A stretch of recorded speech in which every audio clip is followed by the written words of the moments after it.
This video contains subject matter that may be offensive and disturbing to some people.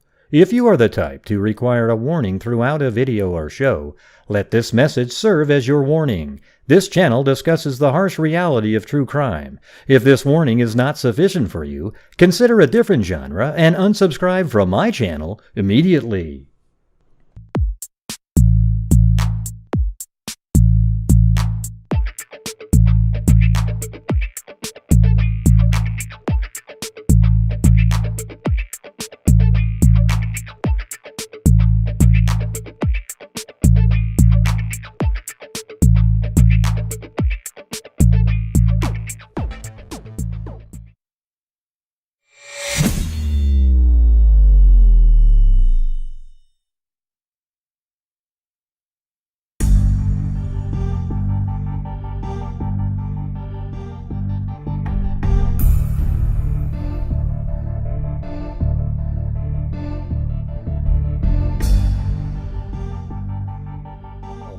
What the hell's going on, everybody?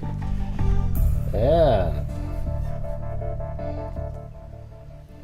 Seems like there's a lot of people talking about the Delphi case again right now, so you always got to put a show out to keep the people that are somewhat rational from falling off a cliff, okay? There's always a lot of these crazy theories that people bring up, and tonight I was talking about doing another, A to Z show, and this could be the one. Alright? Yeah, so I'm just going to go over the case from the beginning. Got Blue and Chloe there. You can see our goal for the show. Every night's the same. That's the only way we're able to do what we're doing. Then we've got the Caligal 3, still the super freak at the top of the screen there. So like we do on every show, when I do the shows, the freaks support the channel, and it helps me to, allow me to keep doing these shows every single day. And then it also allows me to donate a tremendous amount of money to various charities. And when I say I donate a lot of money, it's a lot of money. It's not like somebody else saying, "Oh man, I give 5% of my channel's." Yeah, I do over 50% of the net revenue, okay, and that's just after taxes, nothing else, okay. So there isn't like, oh well, after I pay my power bill and I pay this and that. No, it's straight out after I pay the taxes. Whatever left, half goes right to charity. All right. Hey, thanks Kubi and Melissa South. Yeah, you didn't wipe out Caligal 3 though. She's still sitting there.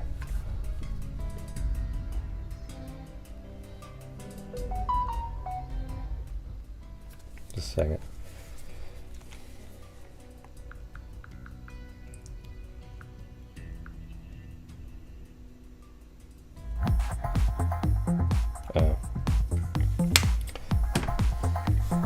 I gotta turn this off because they're gonna keep all these friends. I'm playing golf tomorrow, and these guys are just they're relentless with the text messaging.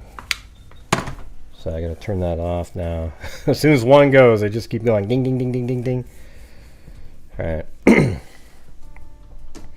Yeah, so hopefully everybody's watched the show from last night, the documentary that Hannah put out there that was on Fig Solves. And she seems like a really nice person, that lady, and pretty good at what she does. So hey. Thank you, Kathy Chapin. Chewbacca? But I think she some of her theories aren't accurate, though. Like I think she was saying she can't see how the girls cross the stream, and then all these people are like, "Yeah, I've never thought they crossed the stream." All right, so here we go, everybody. Can anybody think of a logical way that the girls couldn't have crossed the stream? So what are you saying, that he walked them back across the bridge at gunpoint? Where at any moment somebody could have came? I don't think so. That doesn't make sense. Anyways, so I'm just going to start over here again, and there's probably a lot of people out there that aren't really as aware of this case, and I'm just going to do it. And also we've been doing the Jodi Arias trial. Today it's just so crazy listening to it again.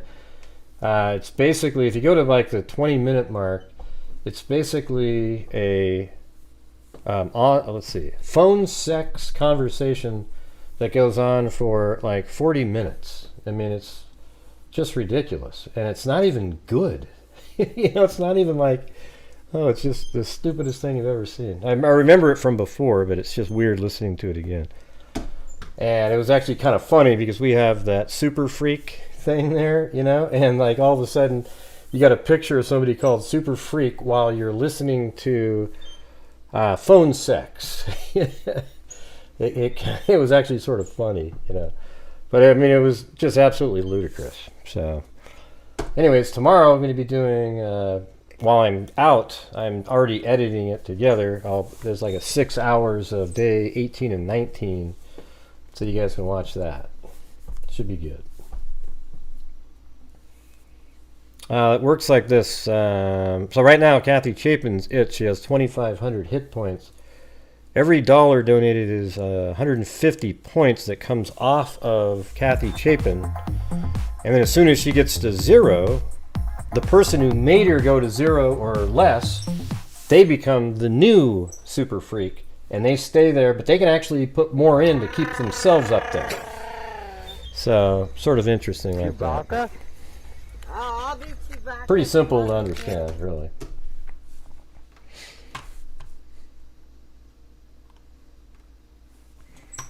So here we go. That's actually my 3D Studio Max that I'll be bringing in at some point here. I was working on these murders in Spokane. There's just so many of them, so I'll probably do that tomorrow. There was, back in the 70s, there was all these different girls and women that were murdered around the same time. So I'm going to put, one of them wasn't murdered, though, but she was assaulted, little 8-year-old Girl Scout cookie. I mean, like a brownie, like before Girl Scouts. I mean, that place was dangerous as hell, man. I mean, that was like serial killer alley, Spokane was. Just, they loved it there. It's crazy. It doesn't have a name, Nicole.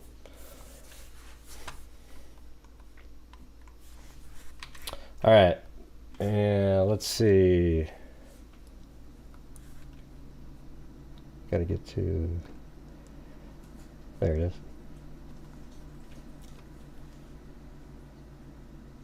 So I'm going to do most of this by memory.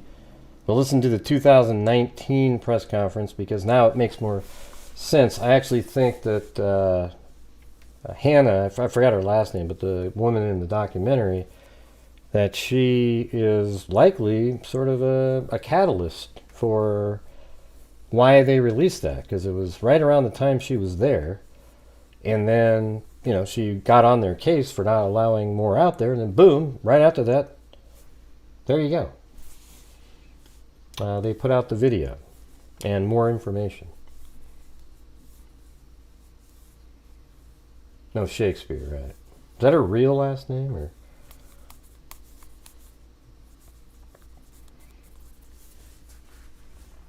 Hey, thanks, Phony Pin, and also Julia C, and Melissa South, and Kathy Chapin, Eugenie, Melissa South, and Kubi up there. Okay, so this happened, the murder happened on February 13th, 2017.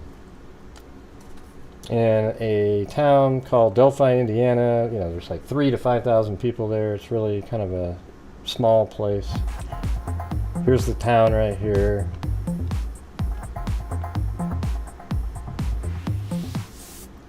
And let's see, the Mike and Becky Patty, they live right here. They had custody of Libby and Abby because Derek and and Carrie, they lost custody because they were doing drugs and being irresponsible. I mean, you can't really call it anything else, right? So then Mike and Becky got custody, and Derek stayed around, and was a daily part of their lives, and Carrie moved away and had kids with somebody else, and still would text Libby and so forth. But Kelsey was old enough to remember what was going on around there, and if you go read her writings, you'll see exactly why the situation is the way it is. Okay, it's not confusing, it's not weird or anything. It just is the way it is. All right, so you got to go with them, not what you feel. So if you're out there going, "Oh God, they should have," well, look, you don't have a clue about anything. Okay, you weren't there, and you don't know what's going on. Okay, I've read the comments, and I've talked to them, and you hear it and you go, "Wow." Okay, so that's it. Okay, so whether you believe that she had the right to get to know all this information, that's irrelevant. Okay, it doesn't matter what you think. Okay, it's what they thought and think. All right, so this is February 13th, 2017. The Abby and Libby they'd been sort of hanging out the whole weekend, doing sleepovers and so forth, and then they were over at Mike and Becky's house, because that's where Libby lives with Kelsey. So it's Kelsey and Libby are the daughters of Carrie and Derek, and they live there. I think Derek lived there too. So, they were just hanging out around the house, and at some point during the day, they were just doing work around the house for Becky. And it's weird because Derek was going to take off, and the girls didn't say anything. They didn't go, hey, can you give us a ride? They didn't say a damn thing, and he would have, because he does anything that they want. Like if Libby needs a ride, boom, he'll be right there. He took off, and then not long after that, I would say, probably within a half hour, or even less than that, Kelsey's going to be taking off to go visit her boyfriend. And boom, they were like, hey, can you give us a ride to the bridge on the way there? And they were required to have a ride back home. And she didn't get a ride back home right then, but knew that if she called her dad, Libby, that Libby could call her dad, and that he would just do it. So on the way there, she called, and yeah, of course, he said, I'll pick you up on the way back. And it was going to be an hour and a half to 2 hours. Hey, thanks, Incognito Society. And ain't that the truth? What she just typed in there. I mean, this is turning into an absolute, pardon the phrase, shit show at this point with these people out there. Thank you. Huh? No, that's. I don't agree with that part, Betty Smith. Keeping truth and facts straight in the Delphi case, and we appreciate you so much. Because they wouldn't have to explain that. He could have, because she didn't tell Kelsey that, right? She didn't say, "Hey, Kelsey, I'm meeting somebody here." She could have just told her dad, "Yeah, we're just gonna go to the park and take pictures," and that's it. So it's the same story that was told to both, because nobody knew that they were going there to meet somebody. Okay. So that part doesn't make any difference to me. And what Incognito said is, utmost respect for you and to you, Gray, limited amounts of people keeping truths, facts straight in the Delphi case, and we appreciate you so much. Well, thank you. I appreciate you too. So they got a ride to the bridge. Now we know it's a little bit later. Okay, I thought it was 1:37 that they were dropped off, but it was 1:48-ish, probably. So from the house here, I have another image that has the route. They kind of come down. They go like this, down, and then they go over the Wilson Bridge over here. I can't remember. Actually, I think it was more like they went this way and then down. If I can remember correctly. Let me see if I have that. One day I deleted every single one of the pins that I used to have. I have it on another computer, but it doesn't really matter what the route was. They were dropped off right here at about 1 I'd say 48 because Kelsey's car drives by here at 149, right by this building. Okay, it's I think it's some kind of a, what was it, a food place, storage? Shit, I can't remember. It doesn't really matter. It's a business with a camera on it, and Cairo actually filmed the building, and it has a camera on it. We knew that it had a camera 3 or 4 years ago. And it turns out that camera was massive, and it seemed like that was going to be the one that was be really massive. We even speculated that that camera may have filmed the guy on the bike and all these different things. Turns out it filmed just about everything. But back at the very beginning, all we knew was that Kelsey dropped off Libby and Abby in this area at 137. It turns out now it was 148. Then she would have drove this way and went off to her boyfriend's house, and then Libby and Abby got out of the car and they started walking down, and all we know is that at 2:07, this is all we knew then, at 2:07, that they took a photograph of Abby on the bridge. And here, let me open up this image here really quick. I don't have the secondary one. Well, I could get it really fast, but just a second. Let me get my background music. I always have to have that little bit playing.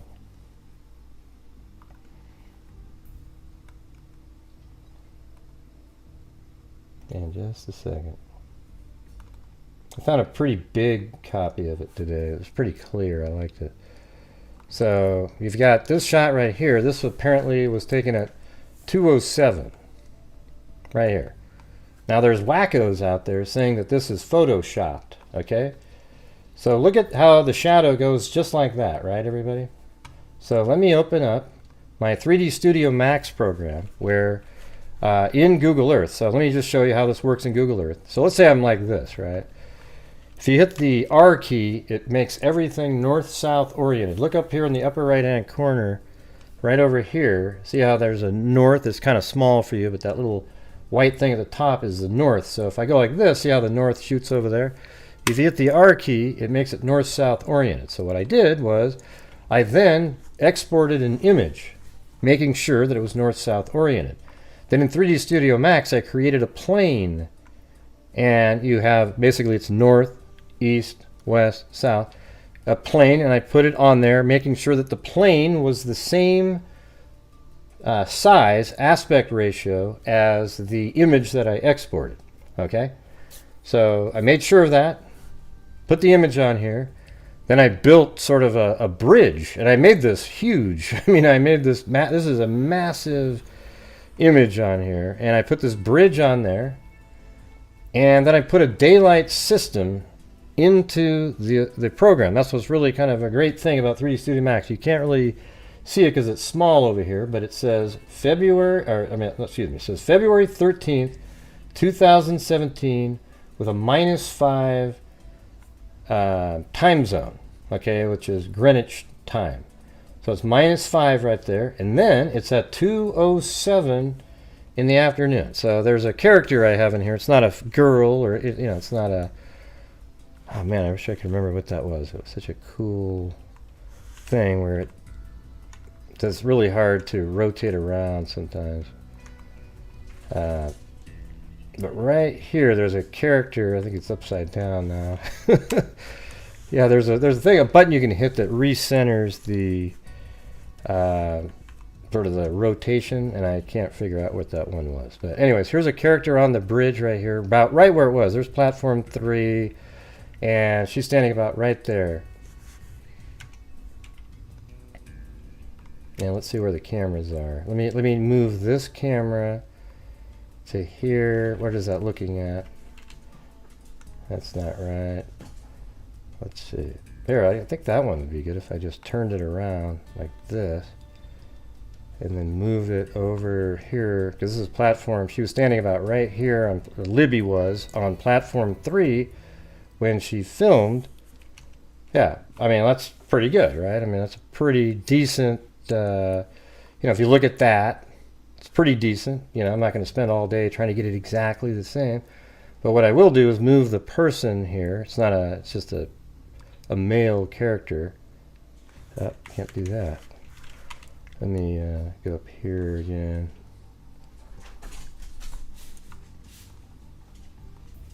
There we go. Oops. Human. There we go.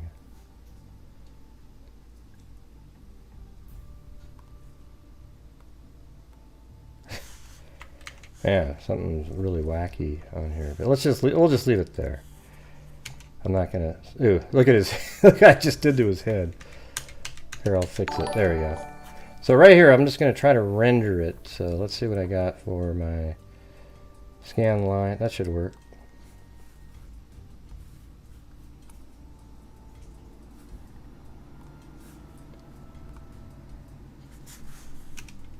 Camera 5. Camera 6.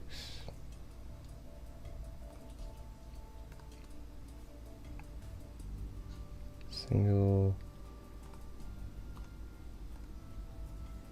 Yeah, it doesn't look like it was working though. It's not coming up with an image on there. So I think there was something that I didn't do, but we've done this before on the show, okay? And all I can tell you is if you go up in the air and you look at the sun, hold on. I think everything is just whack on this program here. Because I opened it up from an earlier version. It looks like it's completely screwed up. -5, 207. Yeah. I think I like reversed everything around. So I'm gonna have to open this up later and try to figure it out.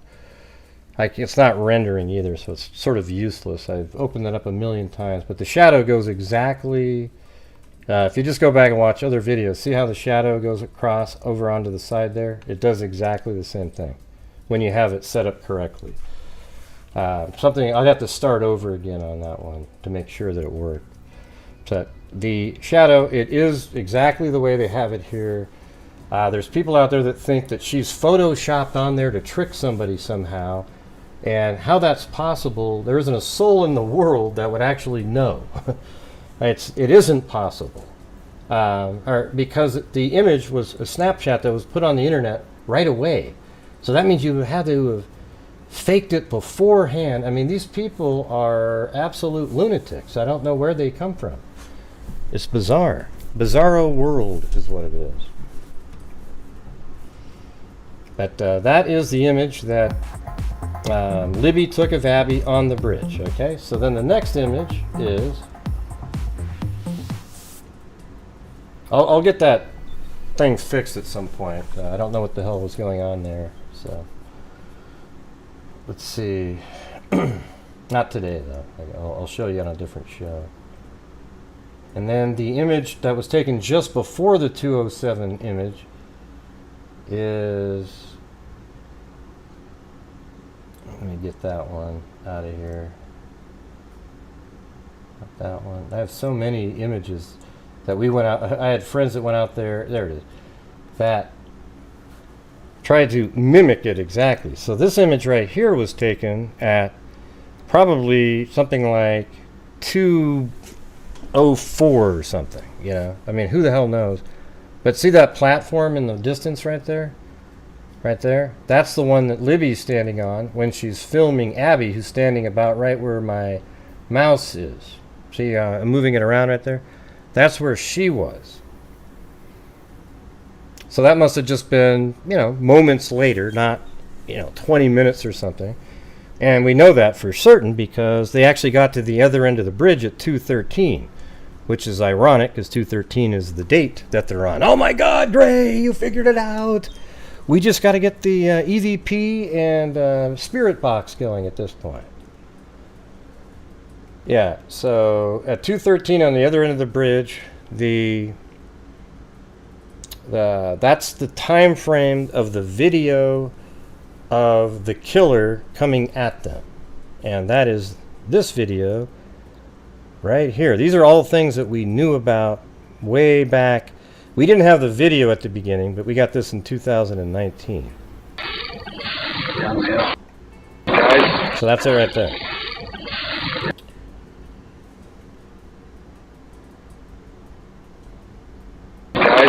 And by the way, the people in the background, I'm just using a still frame that somebody else took out there and overlaying the bridge guy video over the top of it. Those aren't really people that were standing there. But it does give you a perspective of how small they might have been in the background or how large they are, because I think that's actually near the start of the bridge over there. Down the hill. Guys. Down the hill. Guys. Down the hill. Alright, so those are the two images. This one. And let me pull out that newer one. It's pretty good.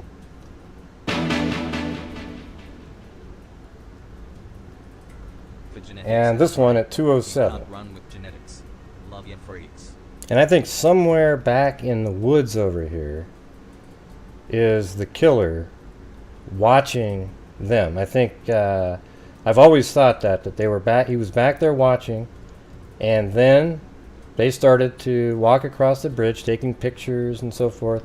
This is the last picture that we have. I think law enforcement. Hey, thanks, Holly G. I think that law enforcement likely has multiple photographs that Libby took that day using her phone. We just have the two that were sent on Snapchat to other people. There might be many pictures that were taken that didn't go to Snapchat. They were just pictures like, oh, I like this, oh, I like this, goofing around. I mean, I actually have a feeling there's a bunch of them. And I'm sure they've checked them all to see if they could see any other person in the video. And if they had a clear shot of a person in the videos or photos that were taken out there, other than the ones that we've seen, then they would have used those and shared them with people. They would have showed us a clear picture. But what they showed us was the clearest picture because Libby was standing at, and when you watch this video right here,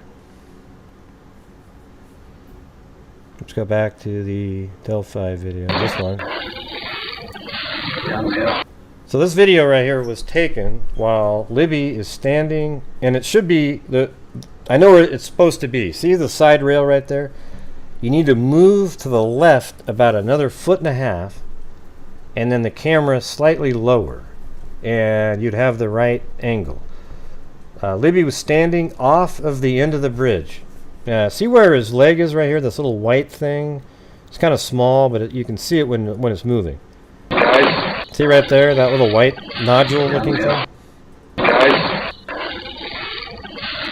That little thing there you cannot see unless you're low and off the end of the bridge. If you're on platform 6, you're already right at that item. So this is platform 6 right here, and that's a damaged piece of side rail that's like 8 feet, not even 8 feet, like 4 or 5 feet after platform 6 going in that direction. So that's way behind him at that point, because he is actually standing about 6 or 7 feet this way past this platform 6, which puts him about 60 feet away from the end of the bridge. Okay, so this guy right here is the killer. Is everybody following along pretty well here? We're all good? Let me move this over here. There we go. And originally they released the audio that says down the hill, and there was just still frames. And then in 2019 they released guys down the hill. Now if you watch this channel, we were already aware that he said something like hey, and that's the guys thing, like guys, and then and then right after that, like moments later, he says down the hill after he pulls out a gun. Law enforcement had told the people that watched the video, which was Anna, Mike, and Becky, and they had them watch the video because there were words that they couldn't really make out, and they thought maybe the family could help determine what those words were. No, it's ginger snaps. Ginger snaps. Mark. Yeah, so they wanted to be able to figure out what they said, and there was, other things like they told them they heard a click of a gun. They know that they feel like the person has a gun, and they might have also had a little bit of, since they found that shell casing, they must, well, we find out later they found a shell casing between the bodies, so maybe they've had that the whole time, so that may have sort of made them think more towards the gun theory, which makes total sense to me. That's the only way you could control people that easily. What do people think was his motivation? Is he a pedo? Did he kill them alone? Is Kate a lookout? Consensus? Yeah, I mean, we've gone over it a lot, but I mean, I think Keegan Kline has something to do with it. I don't know if there was a lookout or anything like that. I think he just let him know that they're going to be there. Okay? Yeah, I'm just going over, we're sort of jumping ahead here.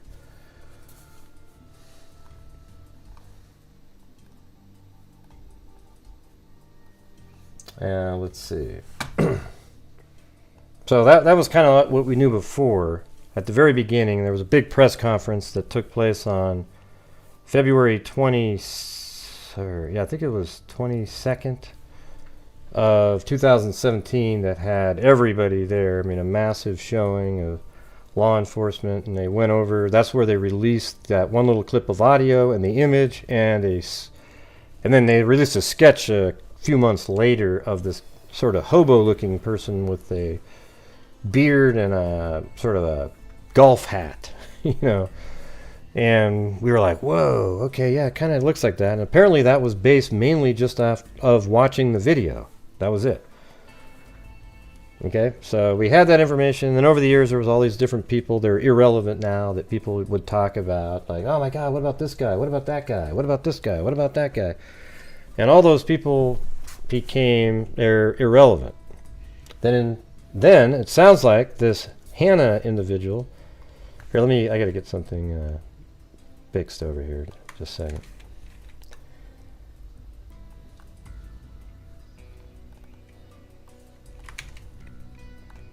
There we go. Great, it's dark screen to start. Yeah, I just said I was going to do something. Now, Hannah Shakespeare, I guess is her name. Yeah, she was there in 2019 in Delphi interviewing.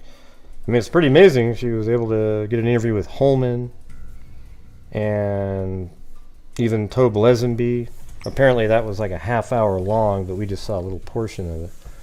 The one with Holman was pretty good because he admitted that there were things on the phone that they wouldn't want the family to have to listen to over and over again. And so that is interesting because and hey, which way should we go? I don't think those are really things that would really affect the family for decades, right? To me, it seems like it would be something worse than that. And so that was an interesting thing in that documentary to hear, for sure. Right? And then 2019, there was a press conference, and she might have been the catalyst for that. And here that is. Second.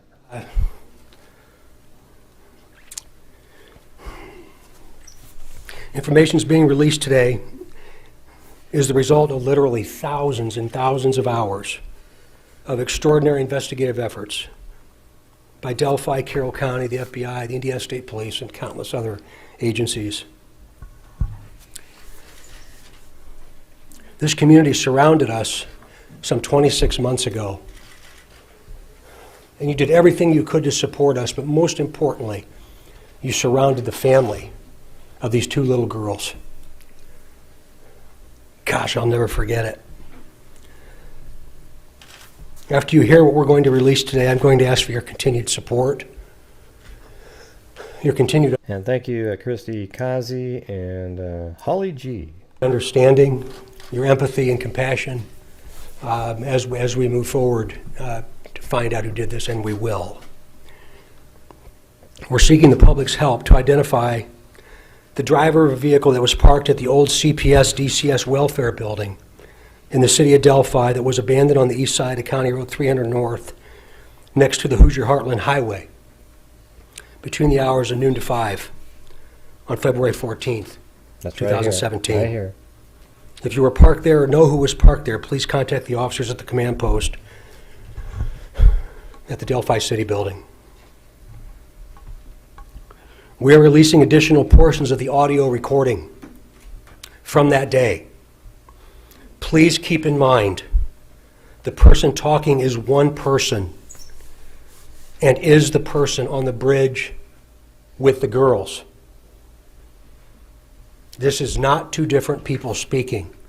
Please listen to. So it's interesting when you listen to this. That means they were aware of a vehicle that was parked at the abandoned CPS building because of witnesses. So they've known what people described the vehicle to look like and so forth. And I mean, to me, when I'm getting chills because now things are making even more sense than they always do. It's just weird. So they were already aware this whole time that there was a car parked at the abandoned CPS building between 12 and 5 o'clock, they said. All right, but they're very aware of a lot of different investigative elements where they really could have stopped at it earlier where the car was parked there. Although, I guess, I mean, you might as well extend it to 5 o'clock, because who knows. Thanks, Great Karn, for you. And then we get a new sketch here that looks absolutely nothing like the first one. Do it very, very carefully. Hey, let me get to it, Zozo. We're also releasing I'm going through video the whole story again. recovered from Libby's phone. Don't worry, we'll all get to it. Then you can all be blasting it away. This video has never before been previously released. But I agree with you. The video shows a Stupid. suspect walking on the bridge. When you see the video, watch the person's mannerisms as they walk. Watch the mannerisms as he walks. I think it's pretty easy to sort of put Lone Wolf very low on the list, even though it's possible. Do you recognize the mannerisms as being someone that you might know? Remember, he is walking on the former railroad bridge. Because of the deteriorated condition of the bridge, the suspect is not walking naturally due to the spacing between the ties. Downhill. During the course of this investigation, we have concluded the first sketch released will become secondary as of today. The result of the new information and intelligence over time leads us to believe the sketch, which you will see shortly, is the person responsible. And this is my own version of the sketch that you're watching on the screen. Or not the sketch, the animation or walking. Oh, he called it an animation. You hear that? That means an animation isn't real, everybody. Ooh. Yeah, it's the video on the screen. They released like a 57 frames, maybe, something like that. Can't remember exactly how many frames. But they give it to us where they keep him centered and it looks weird. So what I did was I kept the platform number 5 and the tree stabilized in the background. Now you can sort of see how he moves on the screen. So when you watch it, see how the square moves around? So imagine that not moving around and staying still, how weird that looks. So now you can see how he moves even. And then I made a last version. I would keep his foot planted and kept still in various locations. All right. So let me get back to the press conference here. For the murders of these two little girls. We also believe this person is from Delphi, Jesus, who cares who they're from? currently or has previously lived here, visits Delphi on a regular basis, or works here. We believe this person is currently between the age range of 18 and 40, but might appear younger than his true age.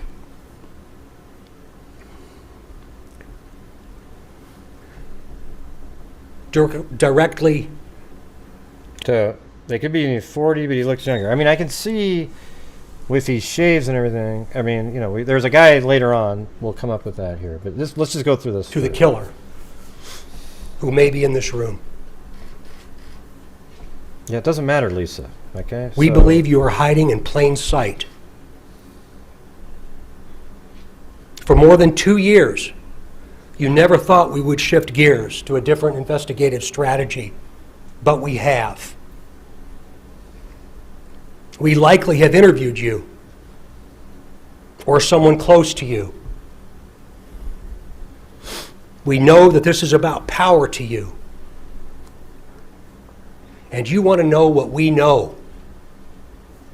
And one day, you will.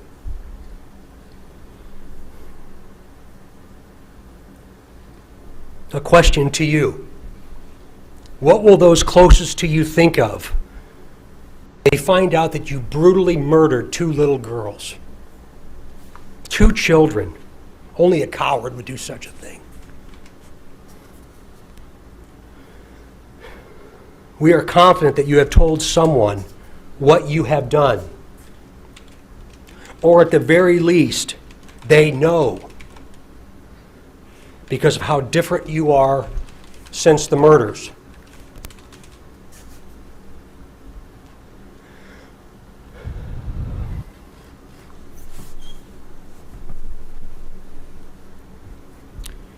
We try so hard to understand how a person could do something like this to two children. I recently watched a movie called The Shack.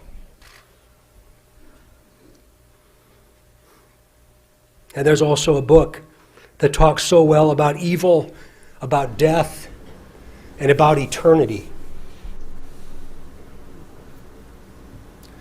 To the murderer, I believe you have just a little bit of a conscience left.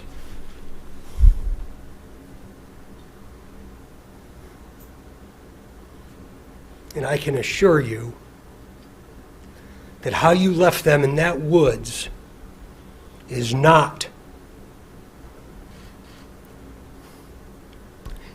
what they're experiencing today. Yeah, okay. So, I mean, basically he goes through and he plays the same audio that I just showed you. Then, let's see.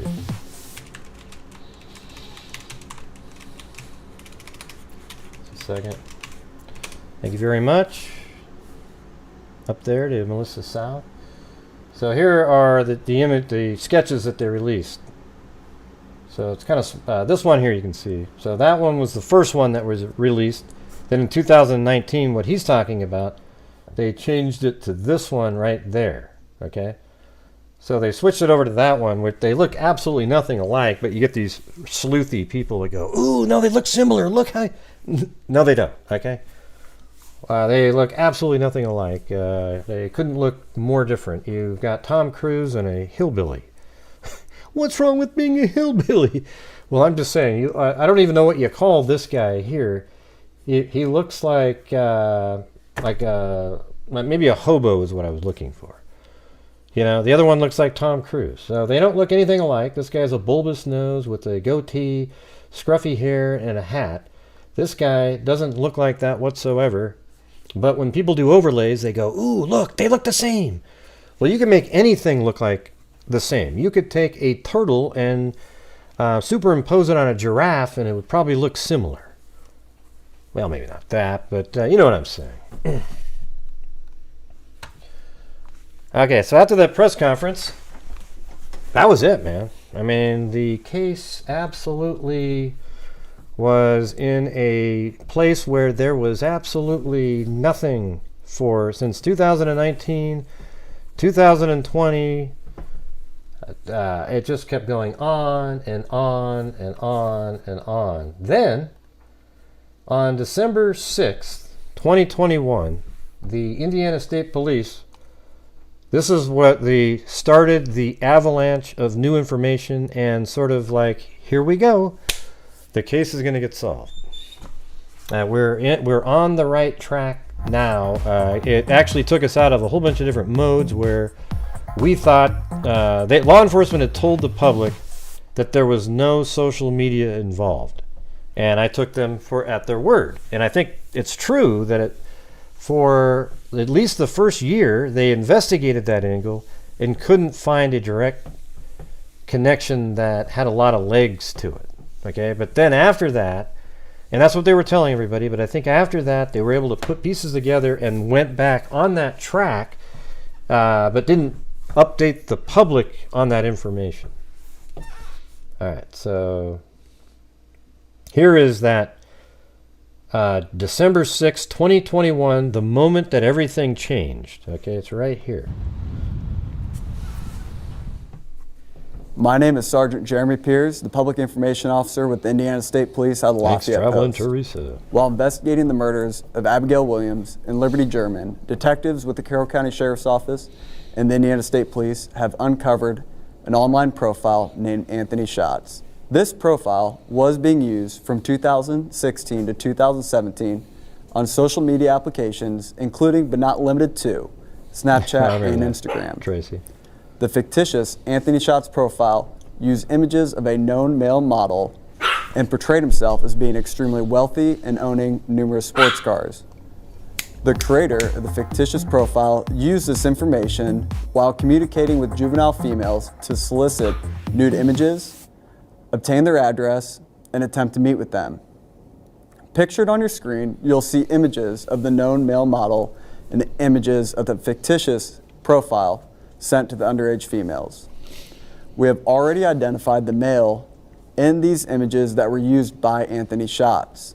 The male in the photo is not the person of interest in the investigation. Detectives are seeking information about the person who created the Anthony Schatz profile. Investigators would like any individual who communicated, met, or attempted to meet the Anthony Schatz profile to contact law enforcement by utilizing the tip email, AbbyandLibbyTip@cacoshrf.com.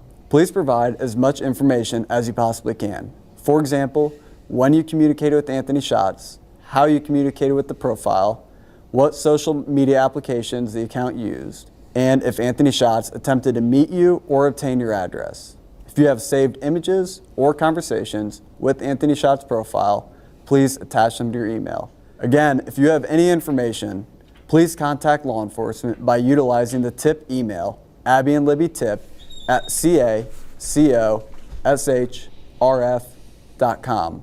Thank you. Okay, and so after this, Wish TV came out, and they were able to, I think they were kind of tipped off a little bit here. I think law enforcement used a couple different media outlets and gave them information. Hey, thank you so much, Your Gypsy. We're almost at 50%. Awesome. The Wish TV, immediately after this, they realized, I think they were tipped off, the Anthony Schatz account was referenced in an arrest, or not an arrest warrant, a search warrant at Keegan Kline's father's house, an individual named Keegan Kline. And let me show you this.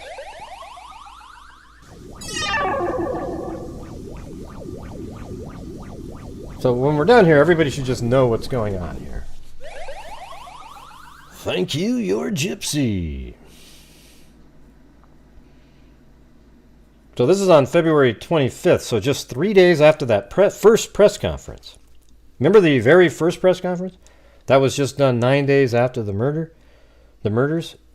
Well, just 3 days after that, they served a search warrant because they were already on top of a possible lead in the case with a social media connection, because an online profile named Anthony Schatz had liked a comment of Libby's and had been communicating with one of Libby's friends, and they exchanged sexual images and so forth. And so they were right over at this guy's house just 3 days later with a search warrant, but they were actually out of town. They were in Las Vegas doing something else. Okay, we don't really know, but I have speculations on that. Okay, so they go over to their house, and it says on February 25th, 2017, so this is only 12 days after the murders, the Indiana State Police and the Federal Bureau of Investigation executed a search warrant at Tony Kline's home while working ISP case, and it's Abby and Libby here. The FBI sent information to the ISP Cybercrimes Unit that an adult male was soliciting female juveniles utilizing the social media platform Snapchat and Instagram. The adult male was using the username Anthony Shots. Subpoenas were sent, so that's how, like, Wish TV somehow was made aware of this.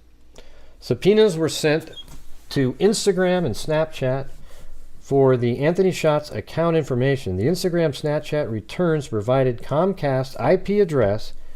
A subpoena was sent to Comcast for the IP addresses associated with the Anthony Shots account, and they returned to Tony Kline his address in Peru, Indiana. The Instagram subpoena advised the Anthony Shots account was registered on 7/20/2016, so this is 7 months prior to the murders. And the Snapchat return advised the account was registered on 7/14, so about the same thing there. Then it says, at approximately 1:25 p.m. Eastern Time, Keegan Kline was interviewed by ISP Sergeant Kunstick and FBI Special Agent Will Mann, excuse me. And then it says, Keegan was read his rights and agreed to speak with the investigators. During Keegan's interview, he initially denied creating fake social media accounts and talking to underage girls. Later in the interview, he admitted to creating the Anthony Shots profile and speaking to underage girls. Keegan told investigators he created the accounts approximately 6 months ago. Keegan stated he talks to girls he knows personally and girls he doesn't know personally. Keegan stated he meets girls on Instagram. He said he knows the age of the girls he communicates with because he talks to them. Keegan stated if a girl told him she was 16 or under, he wouldn't care and would still talk to them. Keegan told investigators he finds girls on Instagram and then tells them to talk to him on Snapchat. Keegan admitted to speaking to approximately 15 girls that were underage and advised he probably received pictures from every one of them. He advised he saved their pictures to his gallery. During his interview, Keegan stated he was effed and he should have left. Keegan advised he had already packed another bag and he took the bag that he packed and taken it to Las Vegas. So Tony and Keegan had just returned from Las Vegas on February 25th, the same day that they're doing the warrant. He stated he was going to leave when his dad was asleep. Keegan told investigators the main phone he uses is his white iPhone 5C. So Keegan, his main phone that he uses, everybody, and again, this is only 12 days after the murder, so he was using it during that time too, is his white iPhone 5C. After Keegan's interview, he was polygraphed at the Peru State Police Post by Sergeant Matthew Collins. Keegan and Sergeant Collins spoke about the incident and case, Abby and Libby. So he is being questioned about the Abby and Libby case. Keegan again admitted to creating the fake Anthony Shots profiles and speaking to underage girls. Keegan told Sergeant Collins the girls range from 15 to 17 years old, and he knew their ages because they told him. Keegan described sexual pictures as bare breasts, vaginas, butts, and girls in bras and panties. Keegan also advised he received approximately 20 videos of underage girls masturbating. Keegan stated he would masturbate to the pictures and videos they sent. He also communicated. I have an easier time saying those words now because of watching the Jodi Arias trial. No, it's true though. I mean, it's just like you watch that trial and you can say anything now. It doesn't even matter, right? You can just absolutely, it's just ridiculous. I mean, if you watch today, you could, it's hard to read I don't like reading this stuff, but it's definitely easier after listen to that shit. Keegan stated he would masturbate to the pictures and videos they sent him. He also communicated this to the girls who were sending the pictures and videos. Keegan's polygraph questions were based on the Abby and Libby case. So those were what they were asking the questions about. Keegan's polygraph was concluded at approximately 7:30 p.m. and then he was transported back to his residence. All right, so then they go through this whole litany of devices. Apple iPhone 4. It was Keegan's phone. It had CSAM material on it. Just all kinds of child pornography on all of these different devices. It goes on and on and on. They blacked out everything. You can't really read it. All these phones had it. But guess what phone he didn't have for them? His iPhone 5C, the one that he uses all the time. Right? He didn't have that one. So when we get down to the bottom down here, let me read this one. See the Samsung Galaxy S5? This is iPhone named Kline Photography and was factory reset on February 23rd. That's crazy, you guys. So this was factory reset a day after that very first press conference, and it was for factory reset while they were in Las Vegas. And he claims it's called Kline Photography. Weird, right? But how did he already get the phone like it's already Kline Photography when that's the phone he says he found on a taxi cab, and then he merely factory reset it just so he could use for himself? And it's already Kline Photography? Bull crap. I actually think this camera, well, we'll get to that later, but I think it might have been used for something else at a different time. There were some chat messages recovered from the device from MeetMe, Facebook Messenger, and Snapchat. Conversations that took place between February 23rd and February 25th. So it was factory reset, then he installed all these other apps back on it again, and he had these conversations. So what was on that phone? What did he factory reset off of that phone? That's what I want to know. And then we get down here. Let's see. I'm just going to go to the bottom. So this part here is absolutely incredible too. I mean, here's something that really bothers me a lot. Law enforcement has had this information, a lot of it. So this document, let's go up to the top here. It was created on, well, it looks up here, it says August 19th, 2020. So that's interesting. How much of this stuff is stuff that was developed after the initial 2017 time there? A lot of the narrative in there is what happened at that time, but the information on those phones must have came over a long period of time. You know, you'd have to, yeah, right there it is, Celebrate. I was going to say, you get it through these organizations, and they come back and say, ooh, look at this crap that was on here. What are you doing, Chloe? Chloe's like running around. How did you get up there? That was unbelievable. So let's go to the bottom down here. While looking over the digital forensic examination report, I noticed the user of the Apple iPhone 5C deleted multiple items. So this is the Apple iPhone 5C. That's his. So eventually they got the phone. So it says, but right here it says deleted multiple items off the phone before returning it to law enforcement on February 25th, 2017. The search warrant was served on Kline's residence, and Keegan was interviewed and polygraphed. On February 27, 2017, Keegan called the Indiana State Police to turn in the Apple iPhone 5C, the one he didn't give them. Here, hold on a second. My wife's coming in and the dog. God, they're just crazy. So then on February 25th, 2017, at approximately 7:30 p.m., so the same day that they served the search warrant over there. Is this all making sense to you guys? Are you able to follow along, or is it just... It seems like it's pretty easy. On February 25th, 2017, the same day that the search warrant was served, at approximately 7:30 p.m., Keegan's polygraph was concluded, and he was transported back to his residence.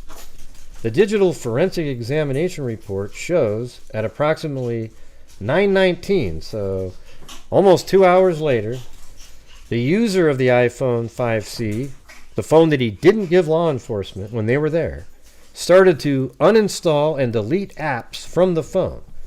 At approximately 9:19 p.m., the user uninstalled and deleted Snapchat. At approximately 10:14 p.m., the user uninstalled and deleted Instagram from the phone. On February 26, 2017, at approximately 1:12 p.m., the user uninstalled and deleted MeetMe from the phone. The user put Snapchat back on the device, and on February 27, 2017, approximately 1:28 p.m., the user again uninstalled and deleted it from the phone. Keegan admitted to using these applications to chat with underage girls. The evidence contained in these applications were destroyed when the user deleted them from the device before turning it into law enforcement. So he was intentionally trying to hide something, and, you know, that's very suspicious, wouldn't you say? That the phone that he was using during the time of the murders of Abby and Libby, his main phone, he deleted, uninstalled, deleted, and he made sure law enforcement didn't get to touch that one. The other devices he has at his house, he was fine with them having, even though they're just so damning for CSAM material. But they're older things. There were no murders involved in those. The phone that he was using likely contains something that would lead directly to the murders somehow. And I think we find that out later. His phone, the Anthony Schatz profile, it turns out, let me go through the same order. So we had this document right here. Okay, now this podcast that came out, they were a huge element in this case, even though they're really not great people. Okay, they are just not. So you have this, the murder sheet came out, and they were able to find other documents, including a 198-page interview with law enforcement with Keegan Kline. And where is that one? Is it this one? No, it's 194 pages, excuse me. So in this document, it's just this long conversation back and forth. And you can tell in here that they try to, there's an Emily Ann account also. So there's Anthony Schatz and then Emily Ann. Emily Ann apparently is like a relative of theirs, a name. But the Emily Ann account was sort of used as a lure to communicate with younger girls. And it seems like that account was specifically used to normalize meeting up with elder adults. You know, like 50-year-olds and so forth. All right? But, hey, here's my public service announcement. If you guys would like to help support the channel, I have a goal every single night on here to try to reach that. Thank you, PK and Bit. I donate over 50% of the net revenue. We've given $147,000 to true crime-related charities and a DNA fund since January 2020. And the only way to make it happen is if you guys help support the channel, because as almost every single true crime YouTuber knows, there's no ad revenue on live stream YouTube. Does it seem like it, Lily? Do you hear me talking right now? I'll open up to get the hell out of here. I don't like you. You're never just come in and be polite, ever. So why don't you go join your buddies somewhere else? Let's see. Yeah, I'm just telling it. I'll open up the phone lines when I feel like it. Okay? All right. So in this document, they tried to they kept asking Keegan Kline about, hey, do you think maybe your father? So there was this Emily Ann account. The language used on the text messages with the Emily Ann account don't sound similar to the way that Keegan Kline communicates. Okay? It doesn't sound similar. So they think it's somebody else, and they kept trying to get him to say that his father was the one. You can tell by their wording. They keep trying to get the father to say it. I mean, Keegan to mention his father, but he wouldn't do it. Okay, now in some of these murder sheet podcasts that they have, they've talked to old family members of Keegan Kline and the father, Tony, and it turns out like his children say that Tony Kline one time, one of the stepkids, he smashed the kid's head into a toilet, like broke his skull, and beat up his wife. And then the other sister he chased down with a motorcycle. She jumped up, broke her leg. I mean, and during the time when he was fighting with his wife and smashed his kid in the toilet, he bit his wife, almost like it was arousing to him. I mean, really strange stuff there. So that's what would make you think that he's capable of doing something like that. So that is, Keegan Kline. So if you don't know what Keegan Kline looks like, if you're new, this is him. This guy right here. Just an ogre, really. I mean, he's absolutely wacky looking. Let me see if I can find a bigger, right there, this guy. So that's Keegan Kline. He's the one that came up with the Anthony Shots profile right here, this guy. And so we had that information. And it was interesting. So there's all these different things coming out, this 194-page document. We did a full reading of it. And in this document, it mentions that the Anthony Shots profile, so listen to this, everybody. Who created the Anthony Shots profile? It was Keegan Kline. They're interviewing Keegan Kline right here.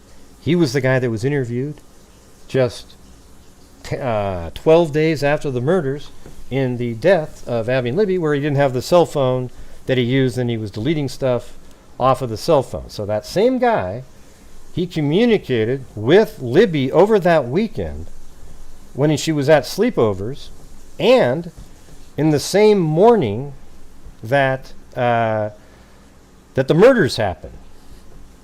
So the Anthony Shots profile communicated with Libby on the day of the murders. Just think about that. I mean, that's absolutely insane. So this is all information that they had later, and I think they've known it's social media related probably since 2019 at some point. I think during that year, maybe 2018, 19, they already knew it, and they've been working on Keegan Kline. They got really frustrated.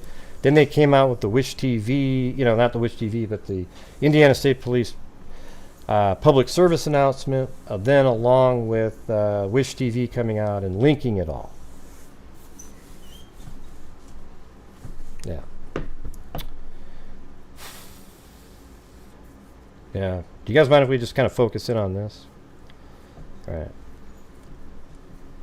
So, yeah, where are we at now, though? So we've got that information, and then Murder Sheet put out something where Keegan Kline says he was waiting in a Jeep for somebody near the crime scene. That was just sort of a little piece of information that came out, and that the FBI was aware that Keegan Kline searched for a Marathon gas station in Delphi, but they waited so long that they got the tapes, but something happened to him, and they weren't able to see what he was doing there. Hey, thanks Norma Jean Doyle for buying those. I mean, let's try to make it so it's like the goal isn't to try to be the funniest. I'd like everybody just kind of to follow along and try to hey, wow, this is really making sense. So law enforcement, probably after they finally started getting back a lot of the devices that they had that they checked, when they started getting them back, they were really starting to focus in on the social media angle and Keegan Kline. Okay. Hey, thanks Cindy J and Travelin' Teresa with a cat eye donation. Gonna knock that up there. Get another 20% probably. It's gonna make noise, so I'll wait. Oh wait, this is the taco dance. I like that one. Or not the taco, the avocado. God, it's weird. I meant to say avocado. See, that's COVID brain, right? I'm actually shocked that I'm able to do what I'm doing tonight.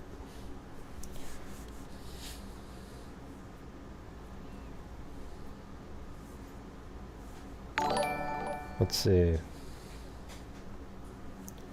Yeah, well, they did connect it to Keegan Kline back then. 2017 is... Well, hold on, I'll tell you in a second. Going around about being a fool about something we did or supposed to do. You might not have heard, or maybe you have no after certain that was like. You get angry all about you. Say, well, the month spell my name right. All I'm never gonna do is rock at that house. That's what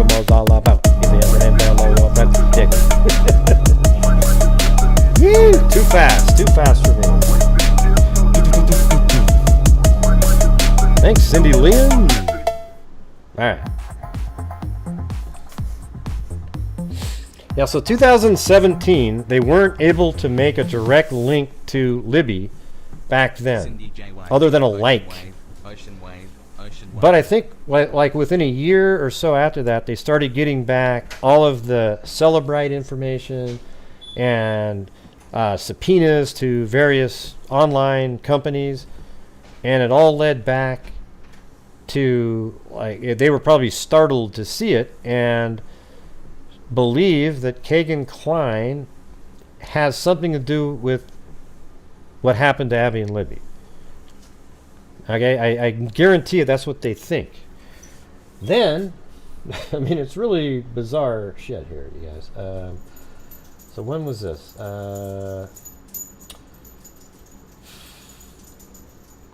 Then check it out. Then out of nowhere, we hear that Keegan Kline is taken out of his jail, and then he's, let's see, way over here, there's a base. Is it right there? I don't remember exactly where it was. There it is, right here. He was taken out of his jail and taken to Grissom Air Force Base, and apparently he was in a room with a whole bunch of federal agencies. Tons of them. Like, you're talking about the, FBI, whatever, all of them discussing what Keegan Kline has knowledge of. And the thing is check it out. You know, the investigation into Keegan Kline and his cell phones and everything, he had a Dropbox account as well. The Dropbox account that Keegan Kline created, associated with his CSAM material, led to one of the largest child pornography rings in Indiana state history. So at that point, you realize there's something much bigger going on. You can easily say that there is a pedophile ring out there that Keegan Kline is a big contributor to, and he and other people go out there and solicit young women, then upload those videos and pictures to the Dropbox account and likely get paid to do it. And there are people out there that are interested in snuff films. Now, is it possible that the girls were killed in that type of an operation? And perhaps that's why they went to Las Vegas right after the murders. And remember that Samsung phone that was miraculously found on a vehicle called Kline Photography? How do we, I guess it's possible. All I can say is it's possible and not really outlandish at all to think that maybe another individual we haven't brought up yet had that phone and filmed what he did there, then gave it back to Keegan Kline, and then Keegan Kline, after getting it, threw some stuff into the Wabash River. So here's how it's going to work right here. So sometime in August, I think, of last year, Keegan Kline was taken to the Grissom Air Force Base right here.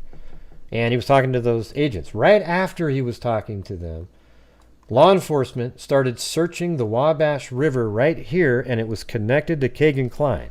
Now, there's people out there that go, well, that was just for his case, Gray. They seized. No, it's not. No, it's not. He would never help out if it was just for his CSAM case. Yeah, everybody, here's where I threw a bunch of more of the porn that I filmed. It's right off here. That's not what it's going to be. This means he's cooperating with police on another matter, which is likely the Delphi case. Okay, they're in the water right here, and I don't know if this has pictures of it. News 8 at 6 starts. Whoa. That was loud. So right here it says, the 5-week search of the Wabash River in Miami County is over. The big question still looms, is it connected to the murders of Abby and Libby in Delphi? This is Wish TV. The search began on August 19th. So that was in August. The same, let's see, hey, thanks Tyler Hackner. The search began August 19th, the same day a court allowed state police to take custody of Kline under a sealed order. I just told you that.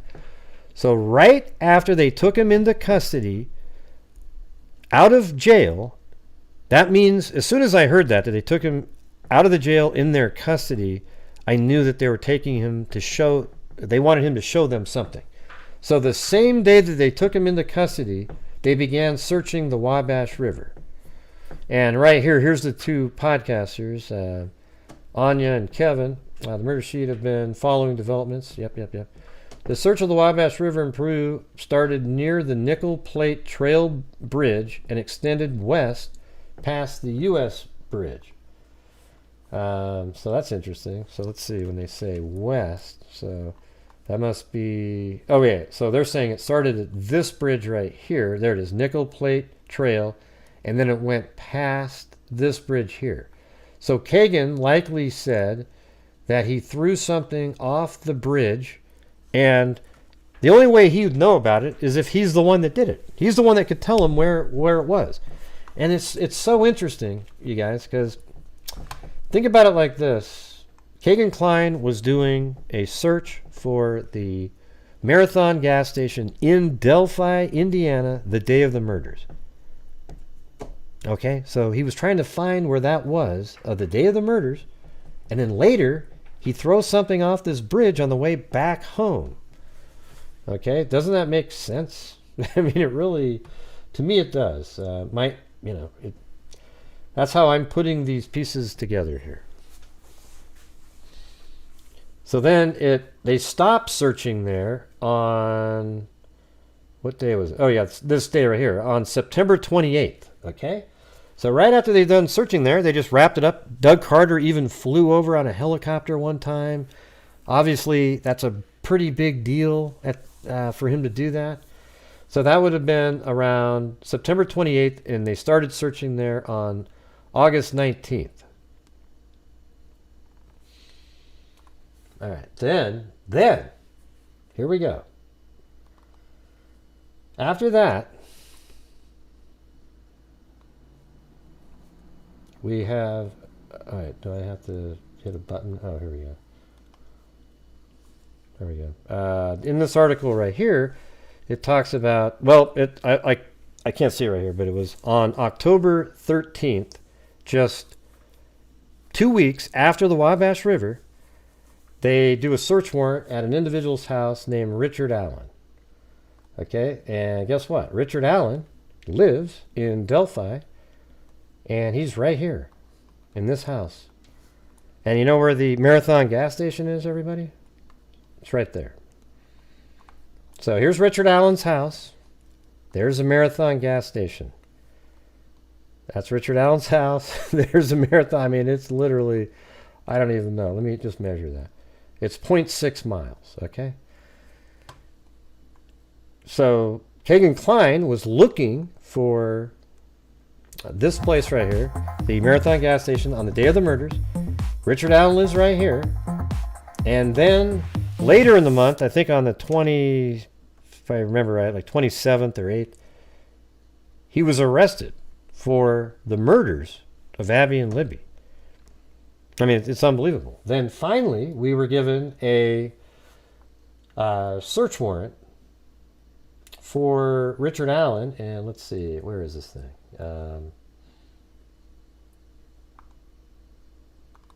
Yeah, right here. I think it's a search warrant. It's probable cause affidavit. There you go.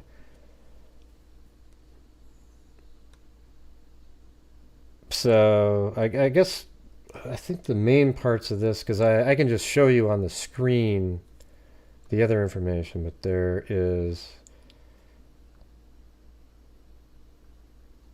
I always feel like I just want to read this again. It's just so good, this thing here. Here's what I should do is read it while having this map open over here. So just follow along here. Okay, I hope you guys don't mind, but I think this is the kind of like the main thing. If you're somebody out there that after reading the probable cause affidavit and you're confused at how they think it's him, then that's your problem. I would convict him of murder just off of the this search warrant. I mean, the probable cause affidavit. God, I can't remember the term. I would literally convict him of murder just off of that. Okay, because in here, well, when you hear what is in here, you'll get really angry because, like Zozo said earlier, somebody absolutely dropped the ball in this case. They freaking just were clueless, insanely ridiculous almost. And this case likely should have been solved and would have been solved in the first 2 weeks had a creative, conservation officer had just been more aware of what the hell was going on. And even then, somebody else should have picked up on something. Well, right, we've been saying that 1,000 times, Holly G. It wasn't something new. Okay, just letting you know. So we've been saying that since the beginning. I'm just saying it again. All right. Here we go. On February 14th, 2017, victim 1, which is Abby and Libby, were found deceased in the woods approximately 0.2 miles northeast of the Monon High Bridge. So let's do that. So here's where they're talking about. So this is the end of the bridge, and if I was going to measure across from here, and let's just go to there. Well, actually, I think what they're saying is the start of the bridge. That's right. So if you go to here and measure it, probably straight, it should be a little bit short. It's 0.18, but if you go around in the measurement that they have, when they say northeast, I wouldn't really say northeast. I would say almost purely east, but you go around the corner like this. And when you measure that, it comes out to, that says 0.19. They're saying 0.22. Okay. See, Gray, they're off a little. Okay. It's just an estimate, anyways. It says approximately 0.25 miles. Let's see. No, it was 0.2, so it was off by 0.1. See, 0.2 right there. Northeast of the Monon High Bridge in Carroll County. Their bodies were located on the north side of Deer Creek. And here's Deer Creek, and their bodies were located right here. They have a GPS coordinates of here, but that's not where the tape is. I've mapped it out, so I don't know what that means. It might be just a general location. No, I'm not interested, Todd. I'm just doing this. All right, man. Thanks.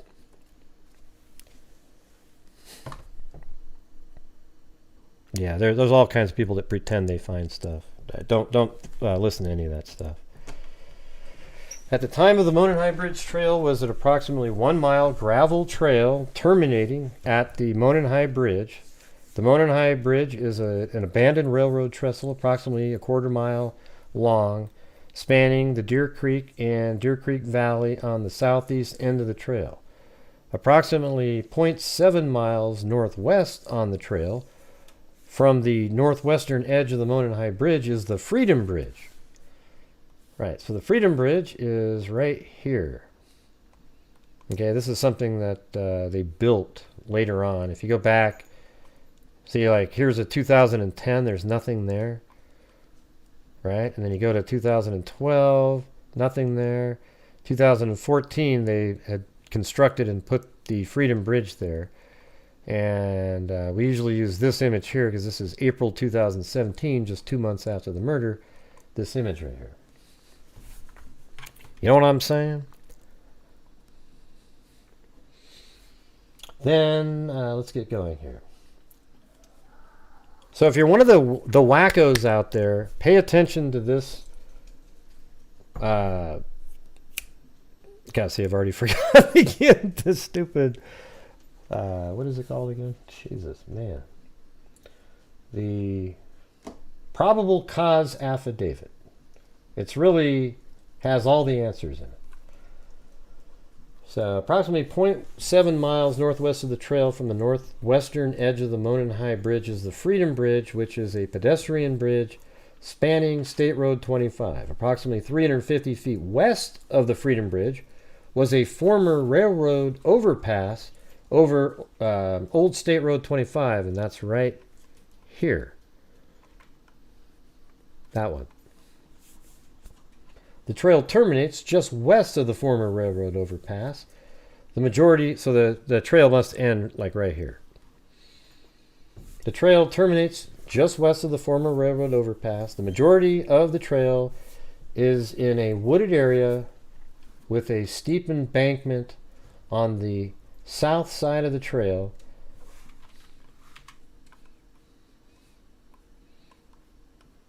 Yeah, so there's a steep embankment down here going like that. Then this is really steep over here. But yeah, the south side of the trail does have a steep embankment. I mean, look at that. You can kind of see it just looking at that. The bridge, they weren't able to make a bridge that's up in the air. It just kind of goes flat because it's just it's not a 3D rendering or anything. So how are we doing here? Is everybody like, okay, man, this is all these different elements are starting to come together. So you had the Keegan Kline, they searched in the Wabash River, then 2 weeks later, miraculously, they stumble upon Keegan Kline here. I mean, Richard Allen here, based on what Keegan Kline likely told them. Okay? I think the odds of it being random, that just 2 weeks after searching the Wabash River, is very low, don't you think? Very, very low. Thanks, Nicole B. Hey. Yeah, I went to a show today, and I was just trolled just over and over and over again by these idiots whose brains don't work well. So I thought I would check you out. Happy Friday. Well, thank you. Have you been able to follow along, Nicole B? Yeah, the same people always come in. Gray, you thought it wasn't social media. Yeah, because we were told that. Okay, but they what they're arguing about now is they don't think the girls crossed right here in this really shallow area. That somehow the killer took them back across the bridge, forced them around, and then to that area. What a joke. These people, I don't have patience for irrational thinking like that. It just makes no sense. A genius from a bottle. All right. Anyways, thanks Nicole B and Holly G. All right, through interviews, reviews of electronic records, and review of video at the Hoosier Harvest Store. That's right here. Okay, that's the Hoosier Harvest Store. I forgot the name earlier. This is what we're going to get right here. Investigators believe victim 1 and 2 were dropped off from the Mears farm, right across from the Mears farm at 1:49 p.m. on February 13th. So here it is. Kelsey's car is seen on the camera right here, driving by at 1:49. And they were dropped off, though, right here. This is the Mears property. This is where a parking area is. You know, they've never done street view out here for some reason. But this is where the parking area is. And people would park their car here and go enjoy the trails. So after Kelsey dropped the girls off, as I was telling you earlier, how it all went down, and Derek, he left the house to take photographs for Becky's appraisal business down in I think it starts with a B. It's a German name. God, what the hell's the name of that town? Hold on a second. Kokomo? No, it wasn't. It's right down. Frankfurt. Okay, it's an F. Like Frankfurt, Germany. I knew it was German, though. Yeah, so he went down to Frankfurt, and he was supposed to be back in an hour and a half to 2 hours.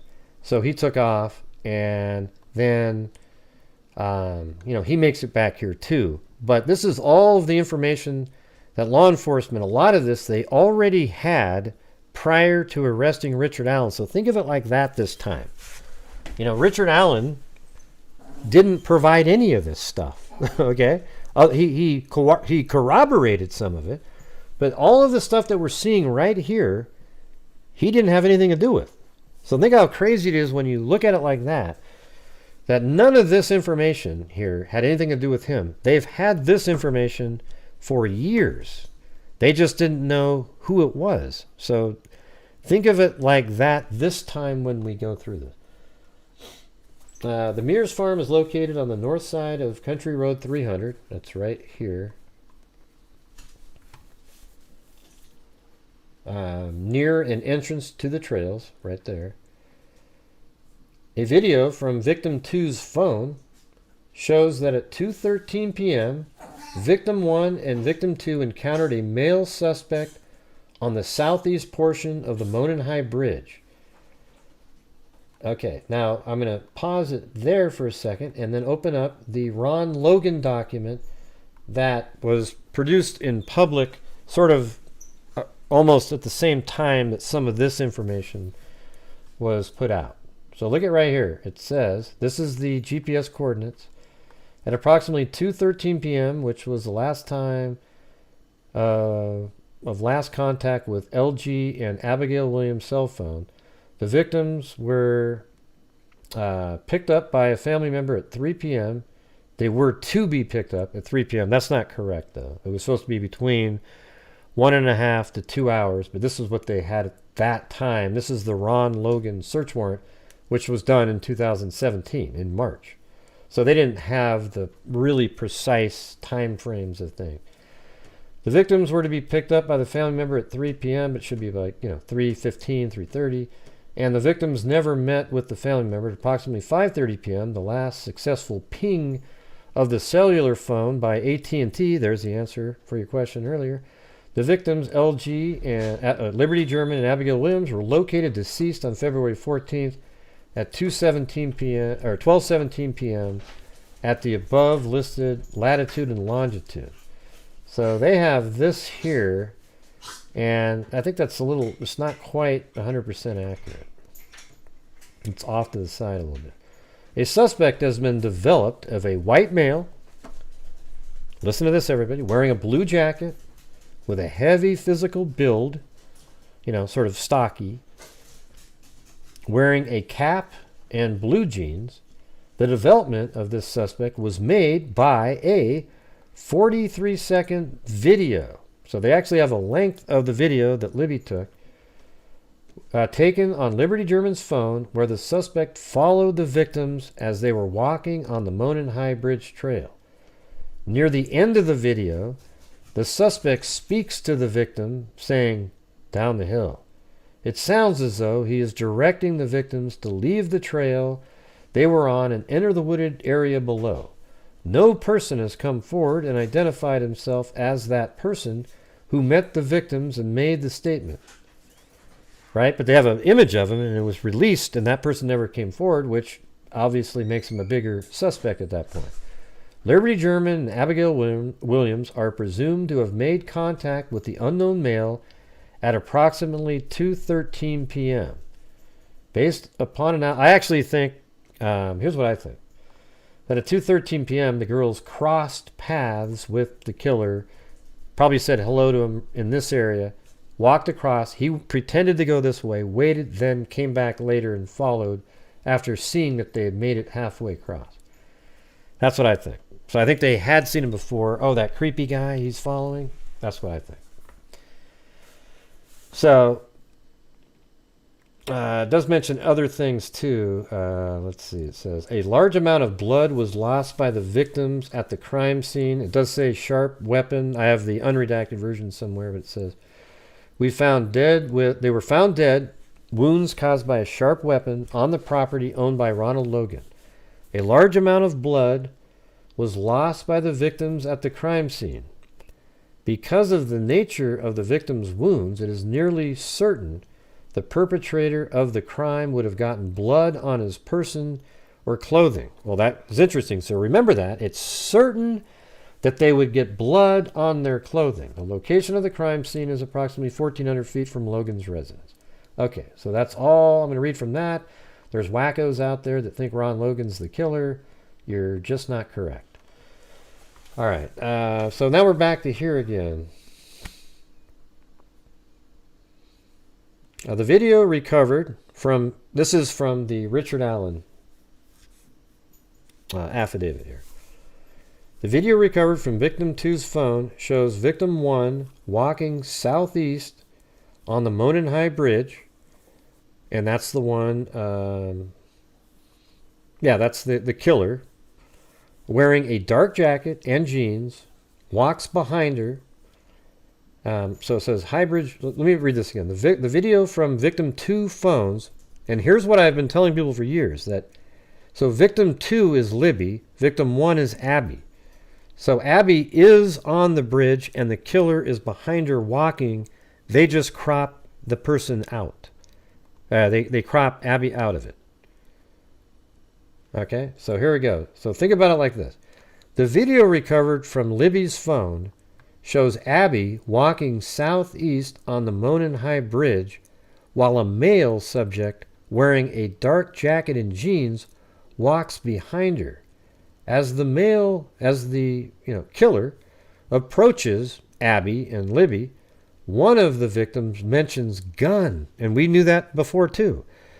See, this is crazy. I knew back in 2017 that Abby said, "Is that a gun? He's got a gun."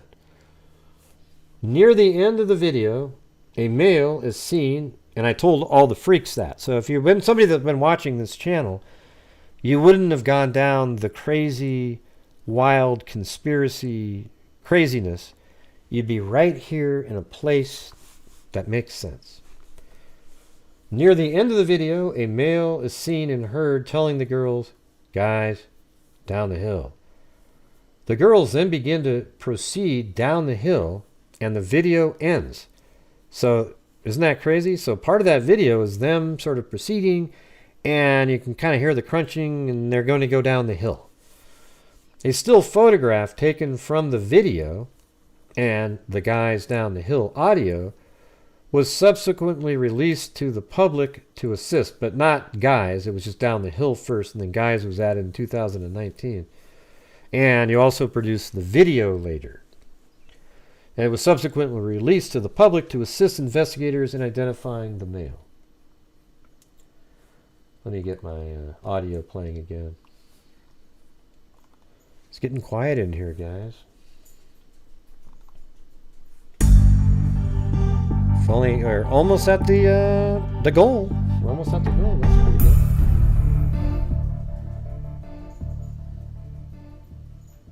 All right, man. So again, think about it like this. Law enforcement had almost all of this information, other than a name of somebody. The video recovered from Libby's phone shows Abby walking southeast. We just went through that part. The girls then proceed down the hill, and the video ends. A still photograph taken from the video and the guys down the hill audio was subsequently released. Abby and Libby's death were ruled a homicide. Clothes were found in Deer Creek belonging to Abby and Libby, south of where their bodies were located. And what all that really means is, they're found here, and the clothing was in the water south, right in this area.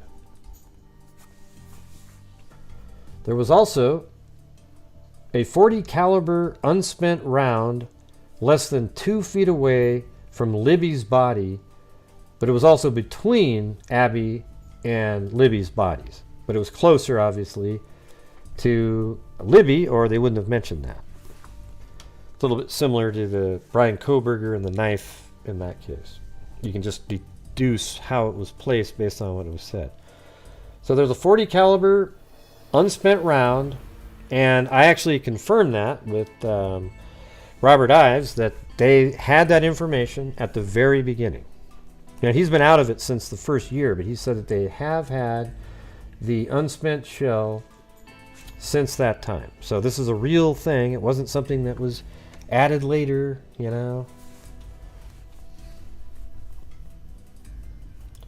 Abby and Libby's death were ruled a homicide. Okay, so where were we? The round was unspent and had extraction marks on it.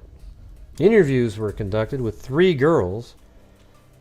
They advised they were on the Monon High Bridge Trail on February 13th, 2017. Just a second.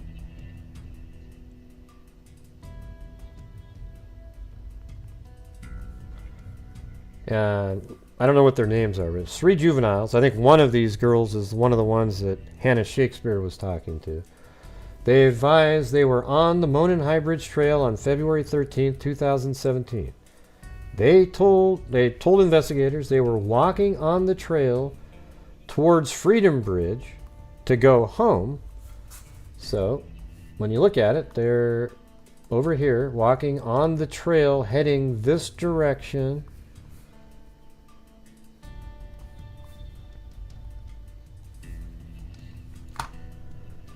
Monon High Bridge Trail on February 13th. They advised they were walking on the trail towards Freedom Bridge to go home when they encountered a male walking from Freedom Bridge towards the Monon High Bridge. One of them described the male as kind of creepy and advised he was wearing like blue jeans and like really light blue jacket, and his hair was gray, maybe a little brown, and he did not really show his face. She advised the jacket was a duck canvas type jacket. She advised that she said hi to the male, but he just glared at them. So that sounds exactly like what Hannah was talking about. She recalled him being in all black and had something covering his mouth. See, that's the person that she talked to. Okay, and apparently it's like a white, possibly a white scarf. And that maybe that's what it is in the...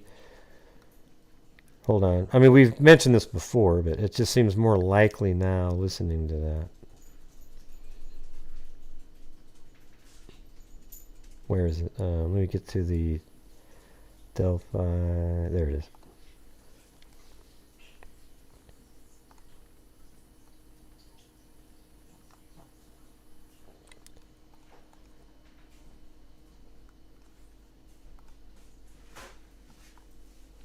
Yeah, see right under his chin, that little white segment there?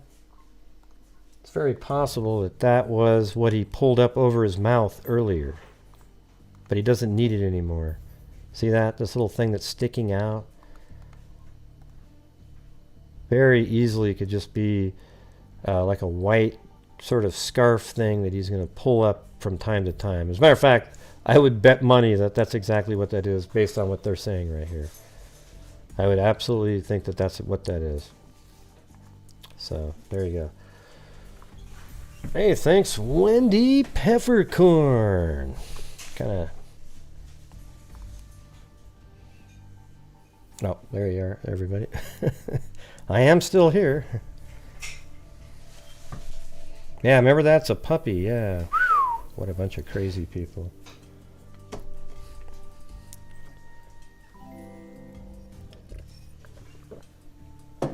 Yeah, this is gonna get good here. If you're following along and paying attention, by the time this is over, you'll realize why it's a strong case. Thanks, American Lady, for the reading wave, goal wave. Yeah, definitely. The only way to be able to donate as much as we do is that's the number every single night. And if you do the math, you'll figure out why it's like that. And I donate more than that, so. Here we go. It says, like really light blue jacket. Brown. He had little brown, and he did not really show his face. See, this witness is the one, so she said. And advised he said hi to the male, but he just glared at them. She recalled him being in all black, which isn't right, but, you know, your memory, thinking back, might think, oh, he's got a whole bunch of darker clothes, you know. When you look at the video, you know, he's got the blue jeans on, sort of the darker jacket, that kind of thing. She described him as not very tall, see, with a bigger build. That's exactly Richard Allen. She said he was not bigger than 5'10", and advised he was wearing a black hoodie, black jeans, and black boots, which that isn't really quite accurate, but that's just what her memory was. It's the same person, though, because the other girls with her saw the blue jeans and the blue jacket. She stated she probably focused more on his face. That's why her memory. The other girls saw the overall picture with the blue jeans and the jacket. She saw his face, so maybe her mind put in just darkness for the rest of it. So she advised he was wearing a black hoodie, black jeans, and black boots. She stated he had his hands in his pockets. I mean, hello. Showed investigator photographs she took on her phone. I don't remember the hands in the pocket part. Well, just looking at that, let's go back to the... And what is this guy doing? Well, his hands are in his pockets. Pretty crazy.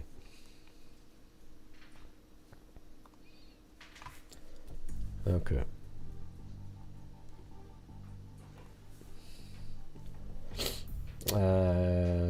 Showed investigator. So one of them showed investigator photographs she took on her phone while she was on the trail that day. The photographs included a photo of the Monon High Bridge taken at 12:43. So on the map here, the girls would have been right around in this area at 12:43. The 3 girls, not Abby and Libby. And another was taken at 1:26 of the bench east of the bridge. So if you go east here, there's a bridge, and here's a parking area, and then the bridge is, further over to the left here, Freedom Bridge. And right at 1:26, there's a bench. I think it's right here, though. That's not the right spot. Right there, you can actually see the bench. It's right here. So there's the bench, and at 1:26, they took a picture, and they were hanging out at that place at 1:26, right at the bench. And then one of them advised after she took the photo of the bench, they started to walk back towards the Freedom Bridge. So they're right here, and they just, they're probably just moseying down, talking, laughing, and giggling. They started walking back towards Freedom Bridge. She advised that was when they encountered the man who matched the description of the photograph taken from Libby's video. She described the man she encountered on the trail as wearing a blue or black windbreaker jacket. She advised the jacket had a collar and he had his hood up from the clothing underneath his jacket. Exactly. She advised he was wearing baggy jeans and was taller than her, but we don't know how tall she is. She advised her head came up to approximately his shoulder. She advised she said hi to the man and that he said nothing back.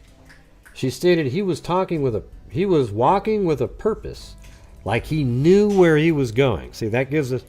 Thank you, Renee. And thank you, Robin and American Lady. So that gives you an indication that he wasn't interested in them. He was going somewhere else. He knew that there were people that... I feel like he even knew that Abby and Libby were going to be there. Like he just went right past these people.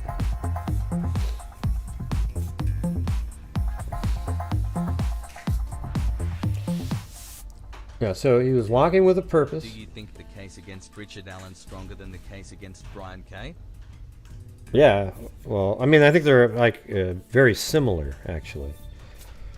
They have the same quality of information where circumstantially the people are already boxed in here. And you'll hear why here in a minute. We're not even at that part, okay? She advised, she said hi to the man, and that he said nothing back. She stated he was walking with a purpose, like he knew where he was going. She stated he had his hands in his pockets and kept his head down. She advised she did not get a good look at his face, but believed him to be a white male. The girls advised after encountering the male, they continued their walk across the Freedom Bridge and the only railroad bridge over Old State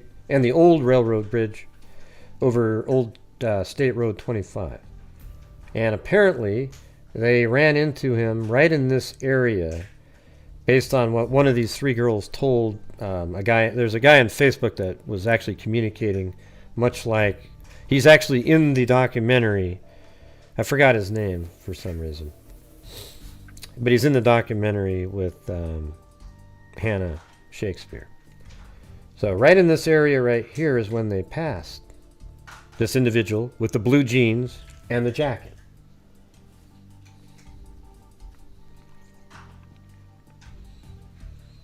Investigator spoke with who advised she was on the trails. Okay, I think we're at the past Old State. Advised there was no cars at 25 and she was driving underneath. Let me read this part here. Investigators spoke with,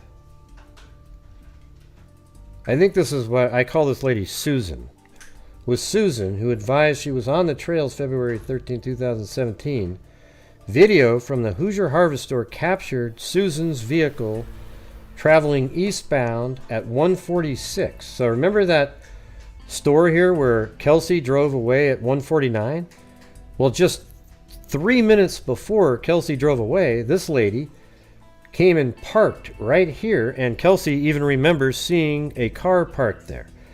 So at 146, she drives by this way on that same camera, and then she parks right here.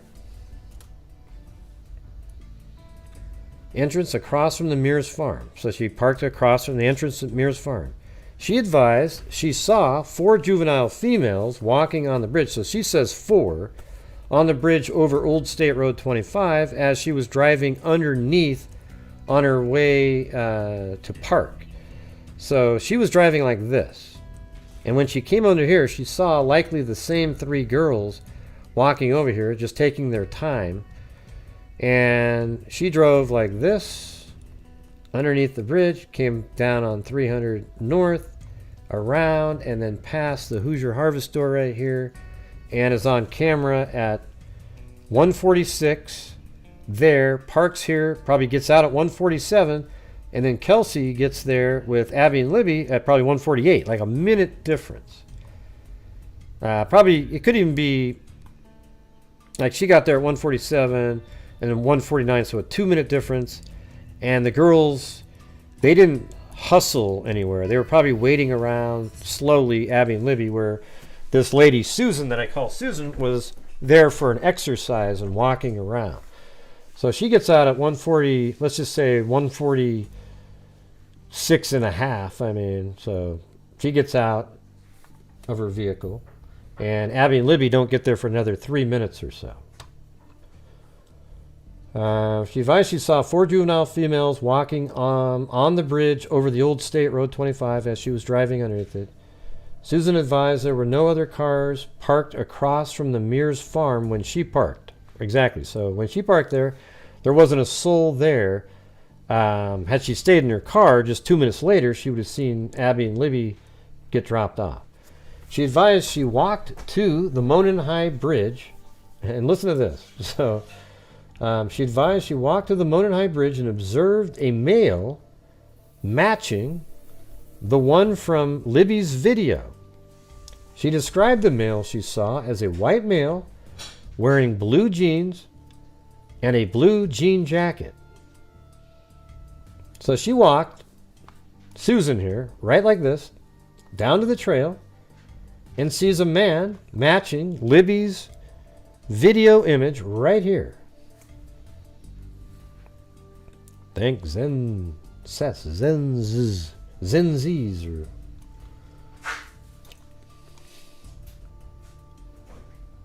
So he was wearing blue jeans, a blue jacket. She advised he was standing on the first platform. I mean, how amazing is that? Of the Monon High Bridge, approximately 50 feet from her.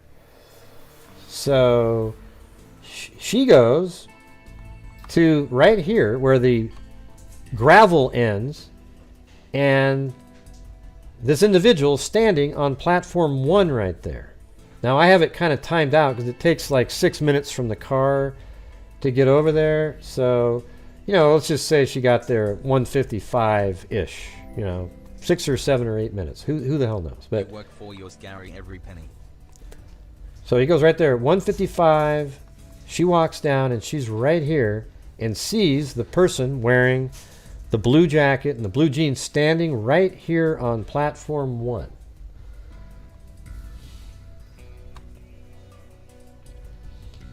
And she was about 50 feet away. She advised she turned around at the bridge and continued her walk. Hey, thanks, Lee. She advised approximately halfway between the bridge and the parking area. So this is the craziest shit in the world right here, everybody.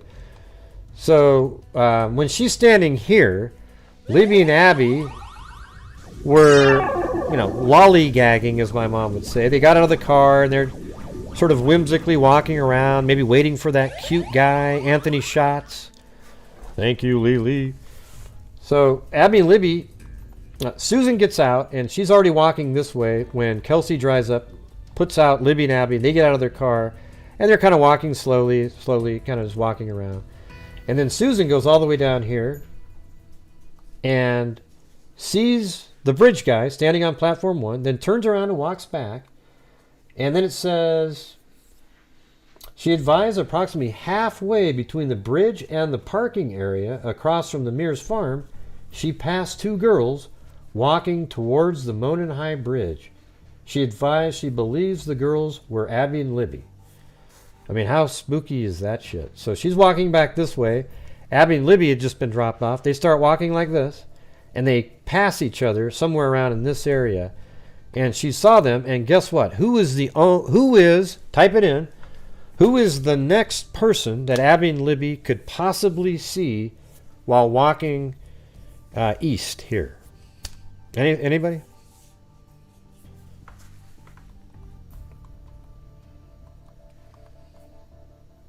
Huh? Ah, Jesus. What are you talking about, Todd? You're freaking nuts, okay? Yes, the killer. What? Keegan Kline? What's wrong with you guys? Oh, Jesus. Have you not been following along? It's so simple.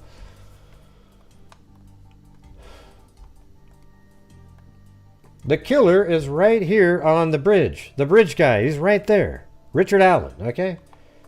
We don't know that yet, but you'll hear why in a minute here. Okay, so after Susan sees this guy standing on platform 1, she turns around. Man, see, this is what makes me nervous about juries. You have people in here that don't get it, you know what I'm saying? So she's right here. She turns around and walks this way. The bridge guy is still standing on platform 1, and they're walking this way, and then she passes Abby and Libby, and they're alone, headed towards the bridge. And guess what? We know that they make it onto the bridge because they took a photograph at 2:07 right here.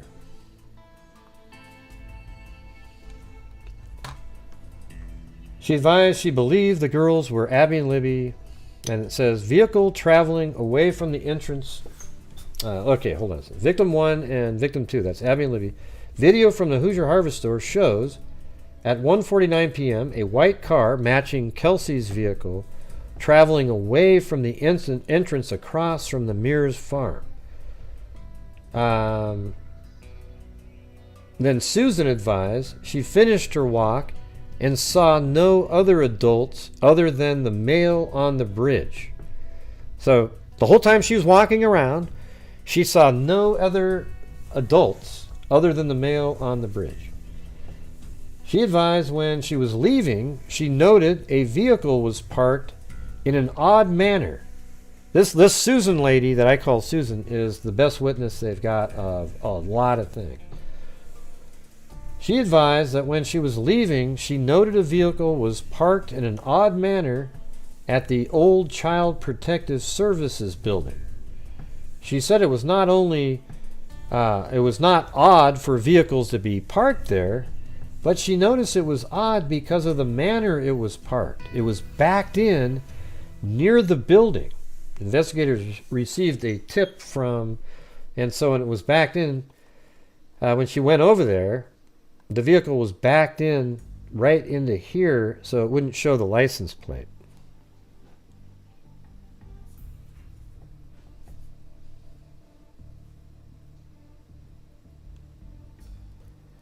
Hey, Todd, you're just not, you're not being accurate here. It was 149 for Kelsey's phone, and it's 146 for the Susan character. Okay, don't try to disrupt the chat, Todd. You already threw in Ron Logan like a total whack job. Okay, he wasn't there. All right, thank you. If you bring up Ron Logan again, I'm going to block you from the channel. Hey, what's going on, Blake Star?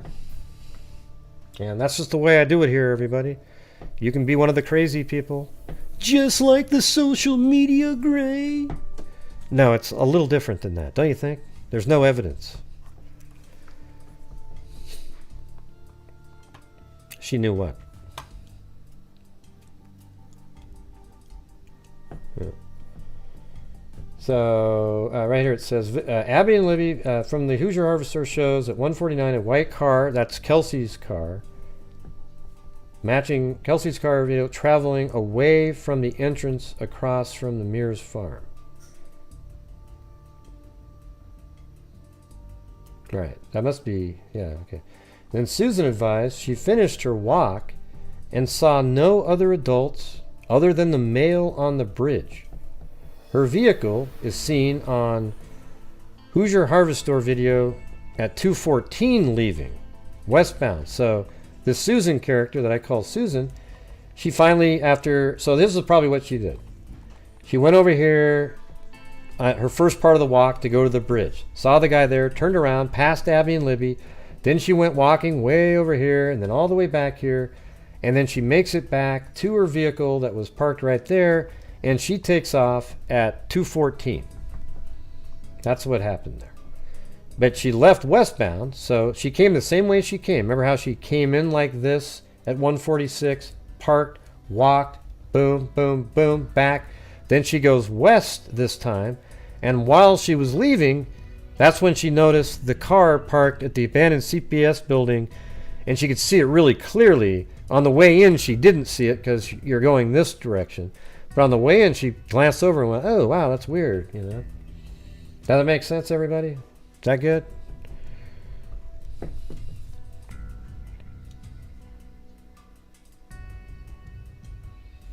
Right. Let's see. So at 2:14, she was leaving westbound. Then she advised that the car was parked in a weird manner.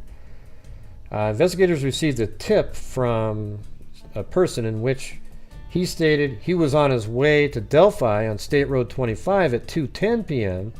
on February 13, 2017. He observed a purple PT Cruiser or a small SUV type vehicle parked at the south side of the CPS building. He stated it appeared as though it was backed in as to conceal the license plate. So some random person driving on Highway 25 right here, see? Boom. And let's take a look here. We go down to Street View. And, you know, if that building was still right there, and you can see it on historical Street View. If it was still right there, you could see that there was a car parked there.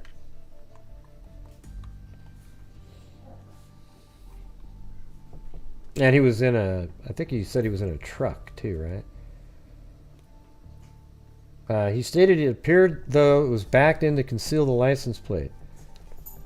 So that person and somebody else both drew diagrams of where they saw the vehicle parked, and their diagrams generally matched as to the area the vehicle was parked and the manner in which it was parked. One of them advised, or that same person advised, he remembered seeing a smaller dark-colored car parked at the old CPS building. So this is a different person. He described it as possibly being a smart car. That person said the vehicle is, and that person's vehicle is seen leaving at 2:28 p.m. on the Hoosier Harvester video. So that's just a random, another person that drove by and saw that car there. Thank you, Snarky Cinderella.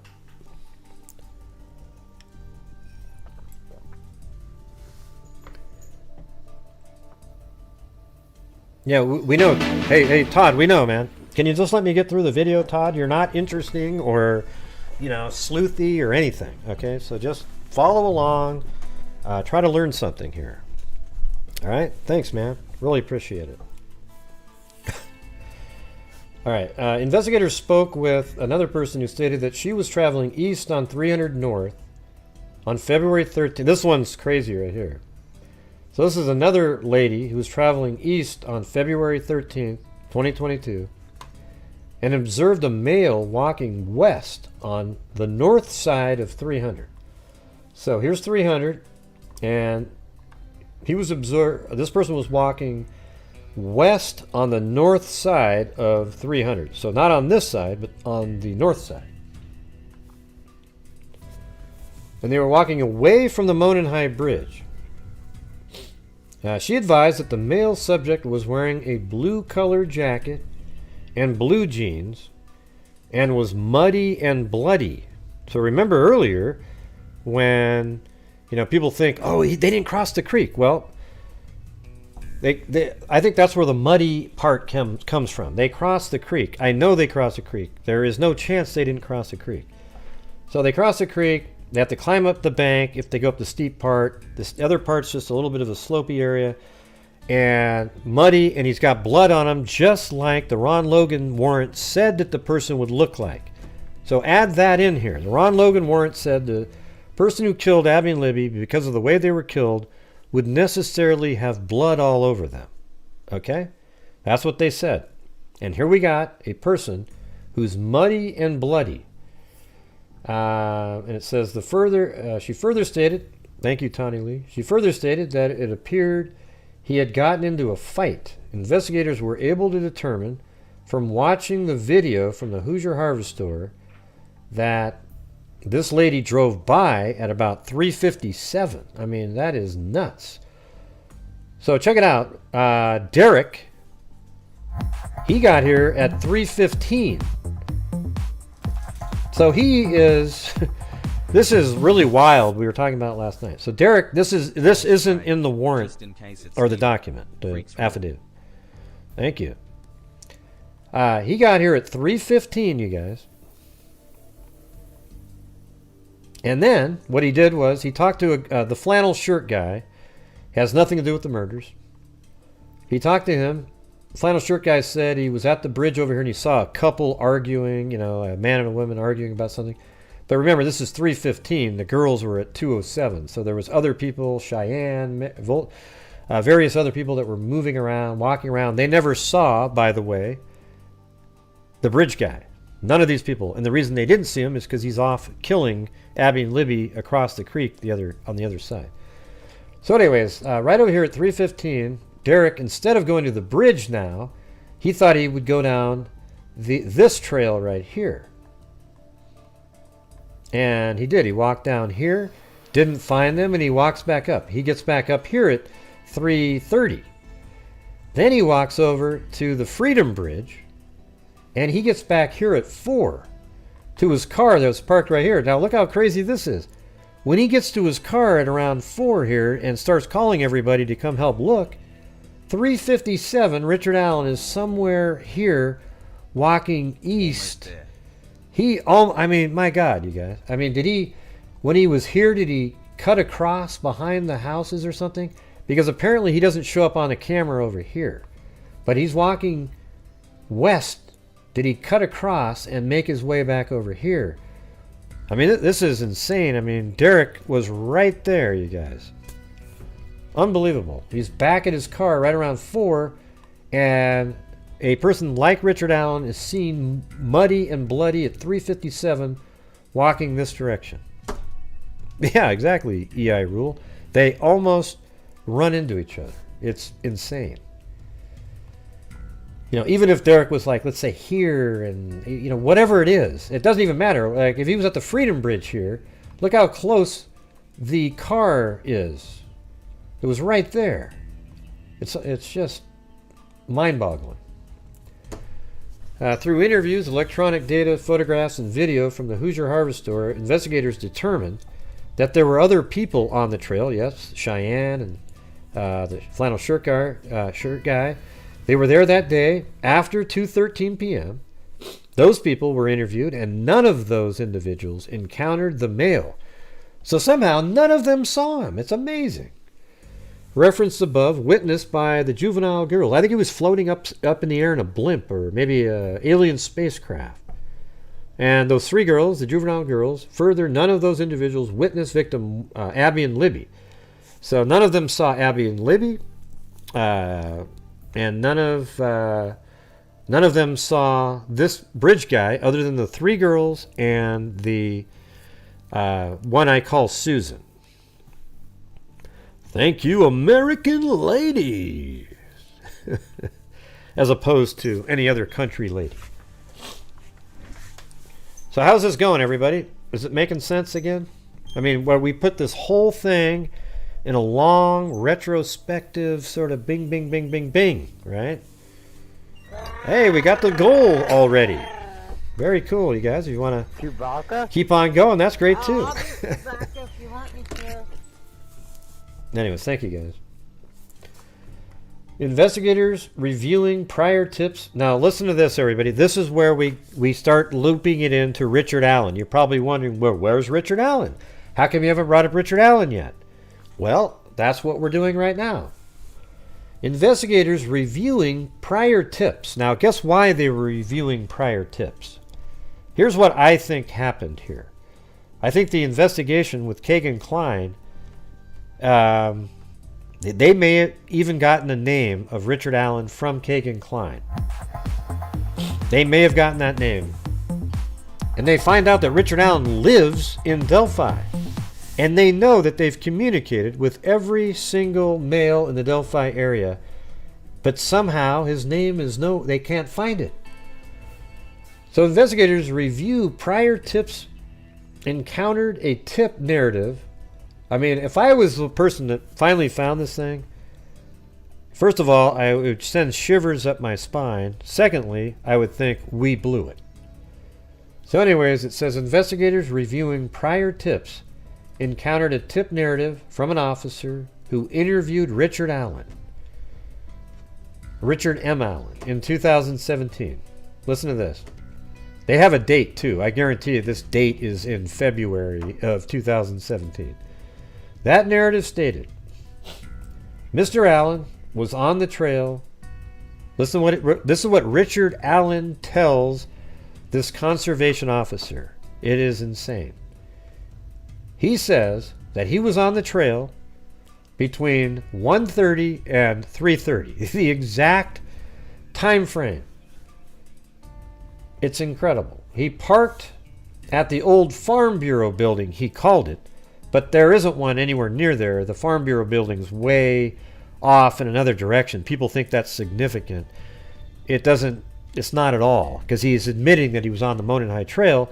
He just had the wrong name of it. It's the abandoned, he thought it was a different abandoned, he called it the old Farm Bureau building, and he walked to the new Freedom Bridge. Well, you can't really park at the actual Farm Bureau building that's way down, like, a couple miles away, and go to the Freedom Bridge. It doesn't make sense. So while at the Freedom Bridge, he admits it, he saw 3 females.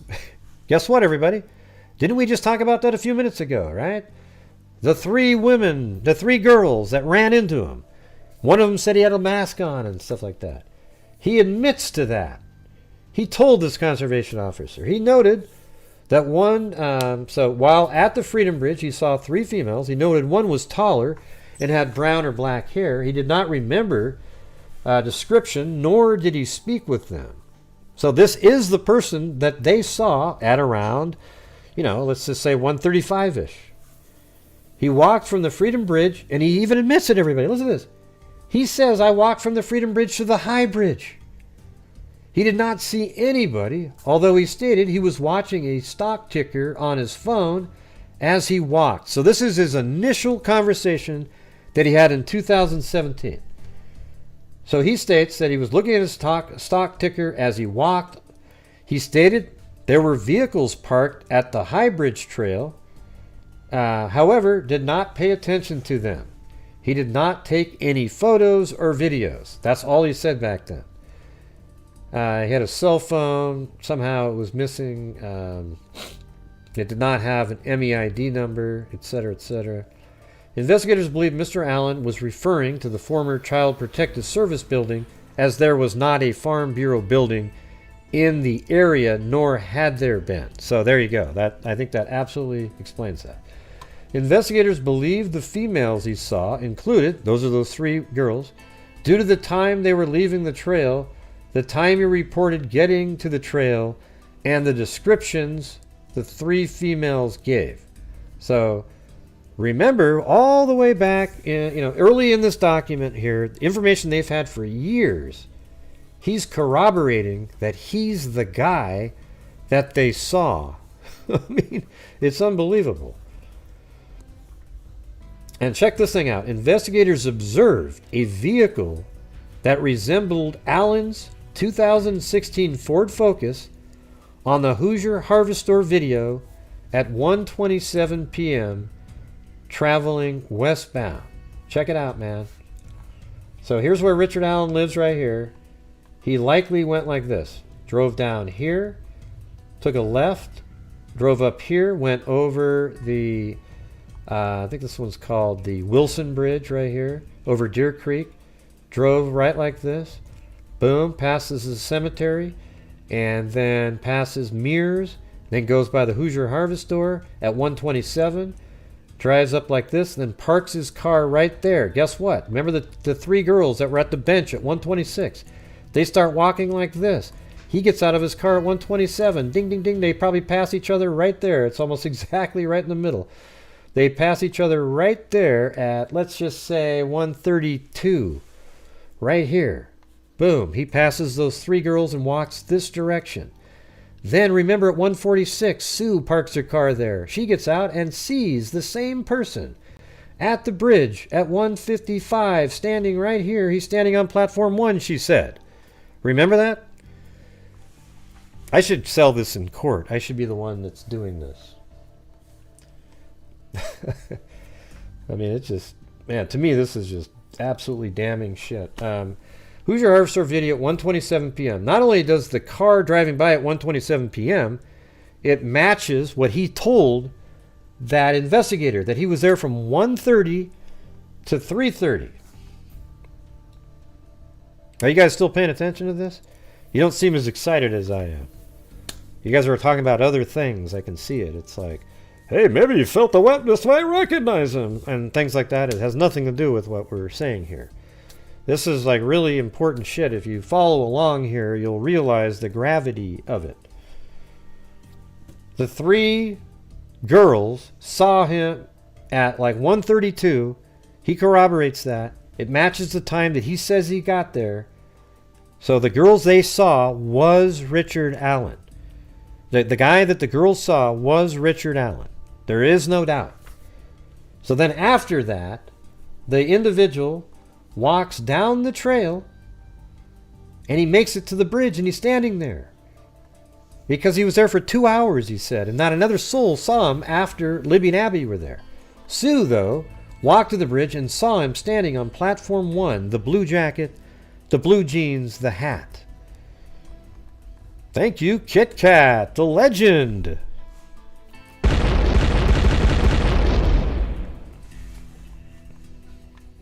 Kit Kat's like a OG freak. She's been around for a long time.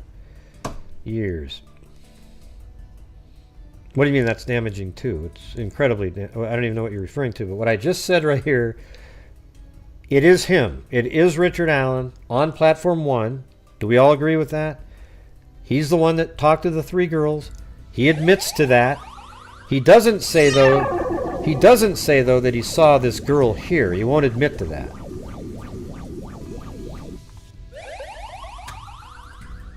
He doesn't admit to seeing Susan, but Susan saw him. The same exact look.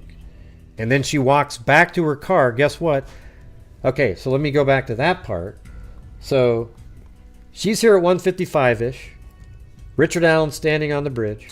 She walks back this way, passes Abby and Libby. Now let me ask you, who is the next person that Abby and Libby are going to see after that? Within 3 minutes of that time. Anybody? Because now we know that's Richard Allen. So who are they running into next? Ah, Jesus, Cindy. Man, you're just... Yeah. Okay. Let me get... I'm supposed to not see your answers, Cindy. I'm not supposed to see your comments.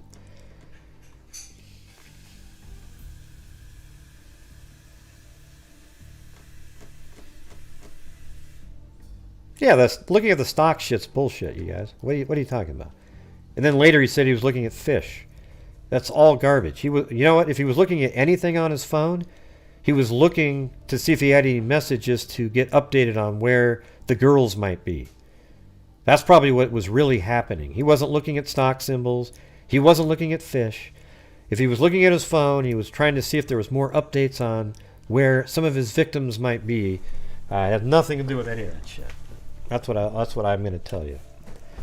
All right, so we're still going here, everybody. We're still going.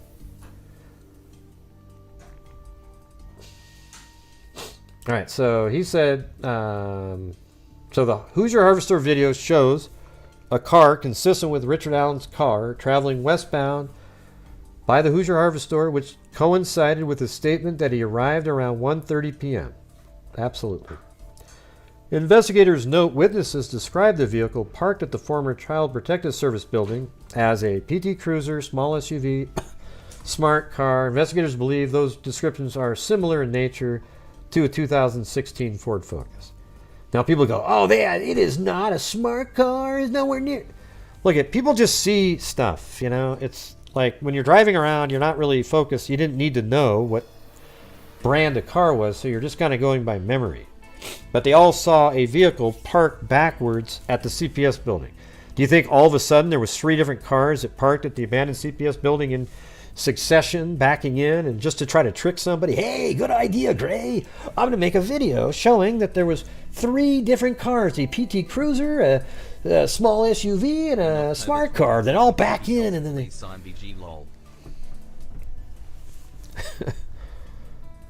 Right. Well, yeah, we know. Can I get to that part, though? You just sort of interrupt. You gave away the next part of the story. Anyways, it says right here, investigators note witnesses described the vehicle parked at the former... So remember, the first thing when he talked to the conservation officer, that was 2017, right? So on October 13th, 2022, when they went to his house and did a search warrant, they questioned him. And here we go. Listen to this. Thanks, case cracked. I'm just kidding. On October 13th, 2022, Richard Allen was interviewed again by investigators. So now he's being interviewed 5 years later, almost 5.5 years later. He advised he was on the trails on February 13th, 2017. He stated he saw juvenile girls on the trails east of Freedom Bridge, those same 3 girls, and he went onto the Monon High Bridge. Now he admits to going onto the Monon High Bridge, right? Richard Allen further stated he went out onto the Monon High Bridge to watch the fish.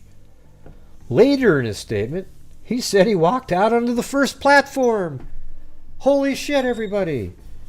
That is exactly where Susan, who was here at 1:55-ish, that's my number, based on timing. She said she got right here, stood there, and then saw Richard Allen standing on platform 1. I'm just telling you, I would vote guilty just on this information here. This guy is the bridge guy. He is the guy in the video. It is him walking. It's ridiculous. Hey, thanks, Olivia. No, it's not, Gray. It's Ron Logan. It's Ron Logan, Gray. Jeez, I tell you. I'm a paralegal, Gray. I know exactly what I'm talking about. Well, then you're a shitty paralegal, okay? Let's see. Yeah. So, he said he went onto the Monon High Bridge. He said he then walked back, sat on a bench. So guess what? He said he then walked back, sat on a bench. I think he did sit on a bench. And the reason he's saying he sat on a bench is because he needs to explain why his DNA might have been left there and they might have collected it at some point. He stated he parked his car on the side of the old building, but I think he sat on the bench before. So it wasn't after the fact. I think when he walked in and he passed these girls, he may have stopped and sat on this bench right here, kind of just waiting to see if he could see girls showing up or somebody, just for a few minutes, maybe 2 or 3 minutes. Then he walked, because, you know, he got here at 3:35. He may have gotten here at like 40, and then he goes, screw it, and then he just walked straight over and was standing around by the bridge over here, knowing that the victims were supposed to maybe meet him near the bridge or something. I mean, I don't really know why, but he's definitely saying that he sat on a bench for a reason, and it wasn't after. We know that certainly because he went and he never was seen again by a soul because he was over here killing Abby and Libby at that time. Later in a statement, he said he walked out onto the first platform on the bridge. He stated he then walked back, sat on a bench on the trail, then left. Yeah, that didn't happen. He stated he parked his car. See, what's stupid about that is he told everybody he was there for 2 hours. He said he was there from 1:30 to 3:30 in his original statement. So you're saying it takes 2 hours to walk down, stare at a fish, and then walk? Give me a break. He stated he's parked his car on the side of an old building, he says. Look at that. Now he's even saying he parked his car on the side of an old building, the abandoned CPS building. He told investigators that he was wearing blue jeans and a blue jacket, a Carhartt jacket with a hood. He advised he may have been wearing some type of head covering as well. He further claimed he saw no one else except for the juvenile girls he saw east of the Freedom Bridge. So he's not admitting that he saw Susan, with, quote, Susan, at the bridge there. He told investigators that he owns firearms and they are at his home. Richard M. Allen's wife, Kathy Allen, also spoke to investigators. See, I don't need to know that the bullet shell casing matched his gun.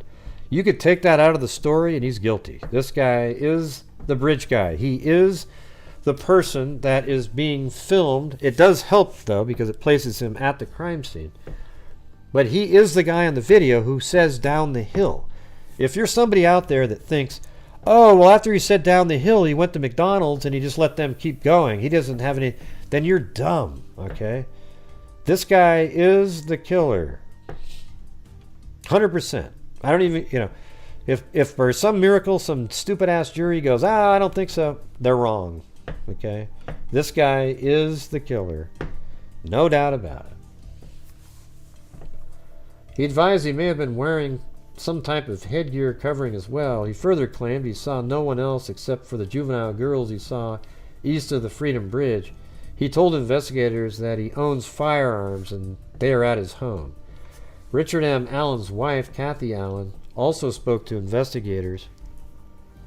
She confirmed that Richard did have guns and knives at the residence. She also stated that Richard still owns a blue Carhartt jacket. Still owns that damn thing. On October 13, 2022, investigators executed a search warrant of Richard Allen's residence at 1967 North Whiteman Drive, Delphi, Carroll County, Indiana. Among other items, officers located jackets, boots, knives, firearms, including a Sig Sauer model P226 .40 caliber pistol with serial number U625-627. Between October 14, 2022 and October 19, the Indiana State Police Laboratory performed an analysis on Allen's Sig Sauer model P226.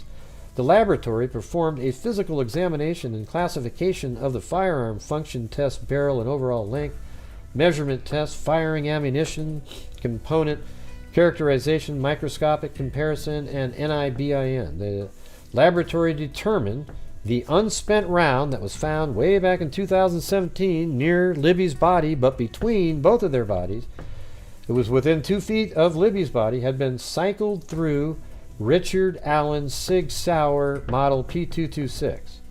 Now, even if the defense can say, well, this is, you can't really trust this shit. Man, I don't really care. He is that guy that's telling the girls to go down the hill. And there's actually other audio that obviously is in there that shows that the person who said down the hill had ulterior motives.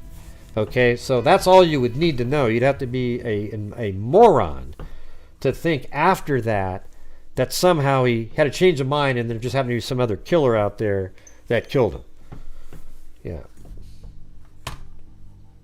An identification opinion is reached when the evidence exhibits an agreement of class characteristics insufficient. So anyways, they believe that they can match the ejection marks that were on the unspent round with the Sig Sauer owned by Richard Allen.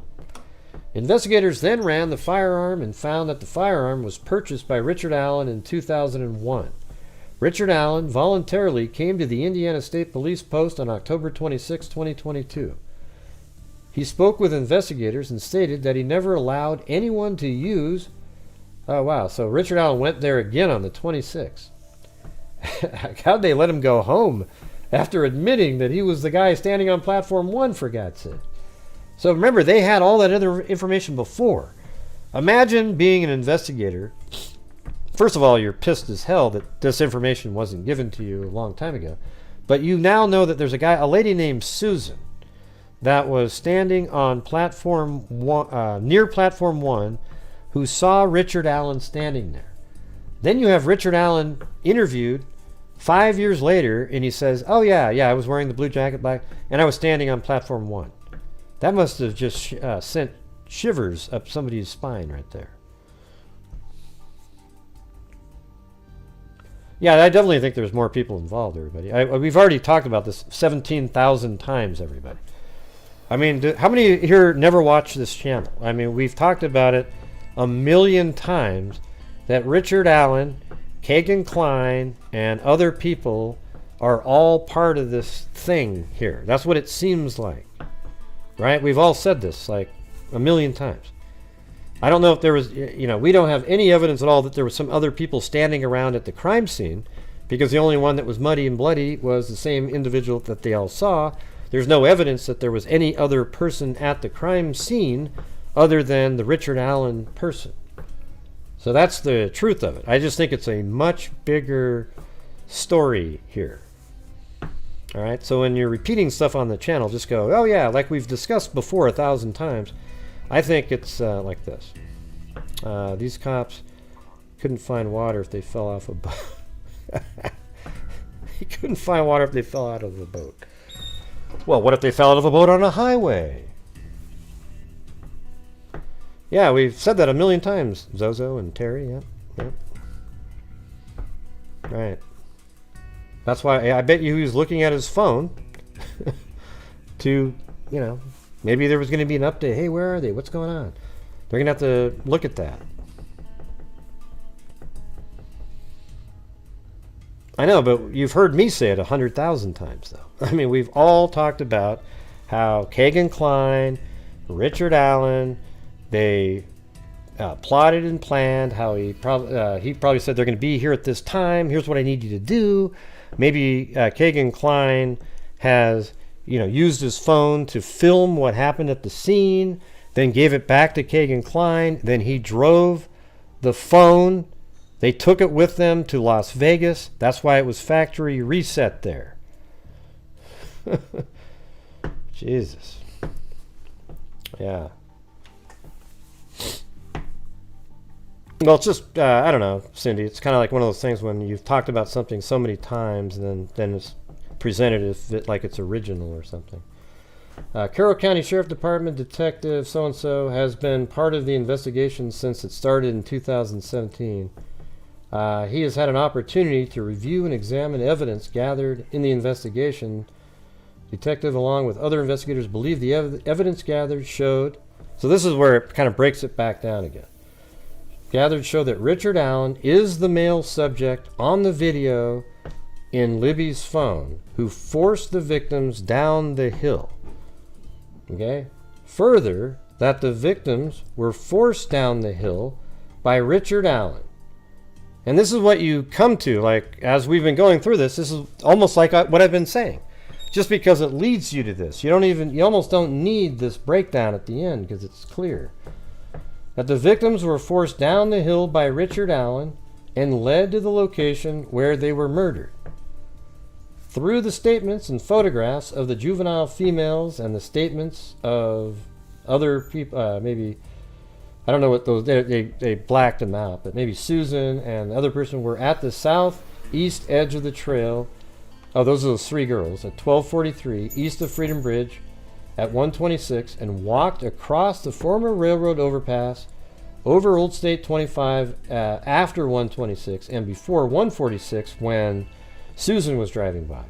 They walked the entirety of the trail and observed only one person, an adult male.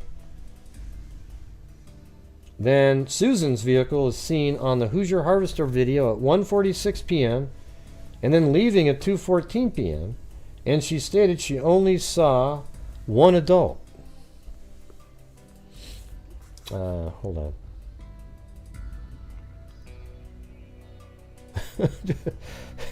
What are you doing winking up there? You guys are crazy. Oh man, what's going on? Yeah. Yeah, it's not about having I thoughts, Cindy Lean. It's just like we've, if you've talked about something so many times on a channel, it's like, it's more of a we thing, right? I mean, how many times have you been on this show where we've gone over the same thing? This will be the 4th time, I think. But it gets better every single time, I think. Don't you think?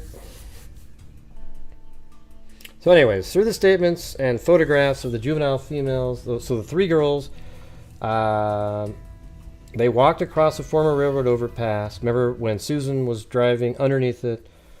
And then at 1:46, they walked the entirety of the trail and observed only one person, Richard Allen. Then Susan's vehicle was seen at the Hoosier Harvester video at 1:46 and leaving at 2:14 p.m. And she stated she only saw one adult.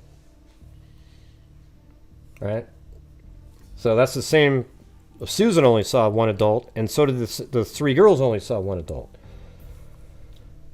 And then it says, I saw one adult, male, described the male in similar manners, wearing similar clothing. So those are the 3 girls. Leading investigators believe all 4, the 3 individual girls and Susan, all saw the same person. Investigators believe the male observed, and Richard Allen admits to seeing the other 3, right? Investigators believe the male observed by, it doesn't really say, maybe that's the driver of and the same male depicted in the video from victim 2's phones due to the description of the male. Let's see, investigators believe the male observed by, I think 2 other people, is the same male depicted in Libby's phone due to the description of male by the 4 females matching the male in the video. Furthermore, Libby's video was taken at 2:13 p.m. and let's see, and Susan saw only one male while she was on the trail from approximately 1:46 to 2:14. So that's really important right there. So 1:46 to 2:14, she was walking up and down the trail. She only saw one male, and it was the Richard Allen character on the bridge. Okay? Investigators believe Richard Allen was the male seen by, let's see, I think those 3 females, and the male seen in Libby's video. Richard Allen told investigators he was on the trail at 1:30 p.m. to 3:30 p.m. that day. Video from Hoosier Harvester shows a vehicle that matches the description of Richard Allen's vehicle passing by at 1:27, which absolutely matches that, towards the former CPS building. The clothing he told investigators he was wearing matched the clothing of the male in victim in Libby's video, and the clothing description provided by those 3 girls, or 2 of the girls. A vehicle matching the description of a 2016 Ford Focus is seen at or around 2:10 p.m.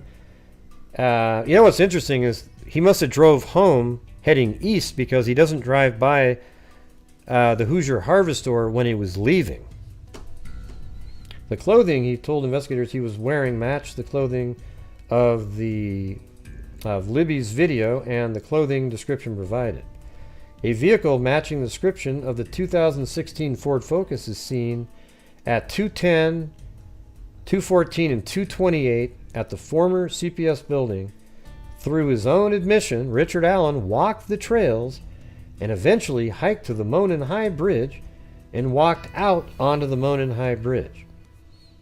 A male subject matching Richard Allen's description was not seen on the trail after 2:13, which is exactly the time where he's on the video. So that's it. Investigators identified other individuals on the trails or CR 300 north between 2:30 and 4:11. None of those individuals saw a male subject matching the description of Richard Allen on the trail. So that means what they're saying is, on the trails, and when they say CR 300 north, well, that one lady does see him at 357, so I'm not really sure. So I would have made that say 357. None of those individuals saw a male subject matching the description of Richard Allen on the trail. So maybe they're just referring to the trail. Furthermore, Richard Allen stated that he only saw 3 girls on the trail, who investigators believe to be those same 3 girls, right?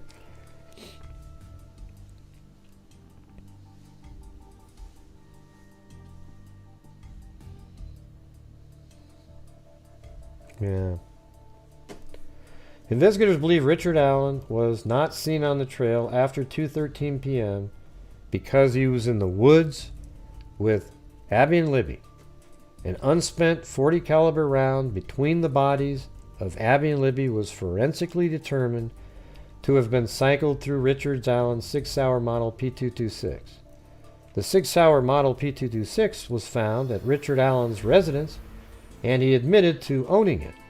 Investigators were able to determine that he had owned it since 2001. Richard Allen stated he had not been on that property where the unspent round was found, that he did not know the property owner, and that he had no explanation as to why a round cycled through the firearm would be at that location. Furthermore, he stated that he never allowed anyone to use or borrow the 6-hour. So there's no other explanation then, apparently, other than him. Investigators believe that after the victims were murdered, Richard Allen returned to his vehicle by walking down CR 300 North. Investigators believe he was seen by another individual walking back to his vehicle on CR 300 North with clothes that were muddy and bloody. That was at 3:57. Along with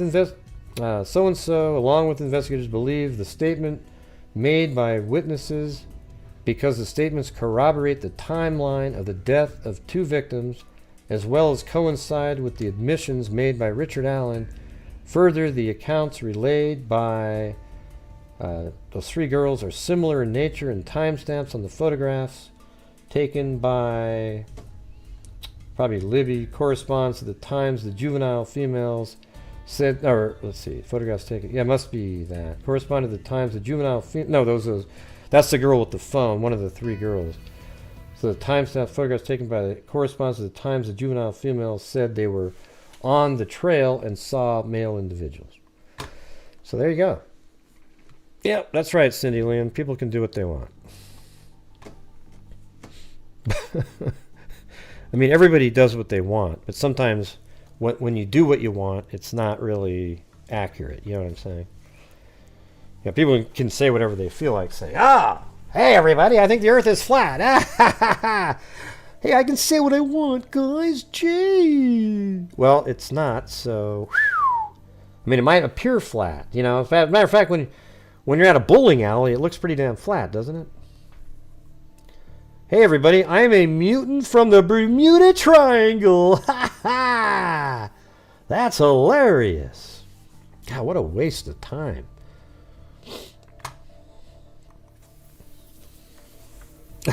People are so stupid. It's unreal. Anyways, what about that, you guys? We just went from A to Z here. So how about this? If you want to call in, get ready. Here we go. There's the phone number. If you don't want to call in, I'm going to wait like 10 minutes here, and we'll do a call in for a little bit. Goodbye, Cindy. Thanks for supporting me. See you next time. Goodbye, Cindy. Hey. Yes, everybody does whatever they feel like doing. Planet Zulium. I was thinking of, you made me think of Zulima Pastines. So come in and explain to me how it's not Richard Allen at this point. Tell me why you think the girls didn't cross the creek. Tell me why you think the video is fake and they put a fake person on the video. Tell me why you think it's a fake image of Abby on the bridge, everybody. Go ahead. I'm sure they'll have some really interesting, neato, cool stuff to say instead of hiding behind your keyboard and just typing in bullshit on the internet. Yeah. And I don't hide behind anything. You see my face on every show. In fact, I'm right here. Look. Oh shit, I'm in prison. That's where Cindy was going to put me anyways.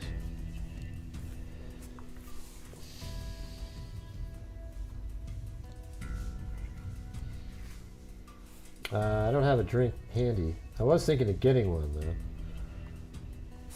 I don't think anybody's going to call in though because they can't sell that stuff. But what is there any element of this now where you're kind of not sure? Can you figure it out? Is there anything in here that makes you think, I wonder what that means? You know what I'm saying?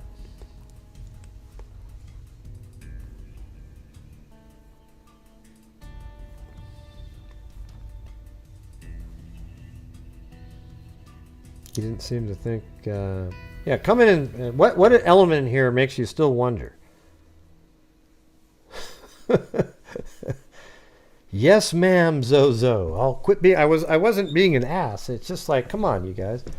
I've talked about the same thing so many freaking times. It's just weird. Did you hear what it said? Oh yeah. Do I need to type that one in? Where is it? Did you hear what I said? Right there. Did you hear what I said? There's mosquitoes the size of bald eagles in that dadgum swamp. Oh, you don't have it. Hold on.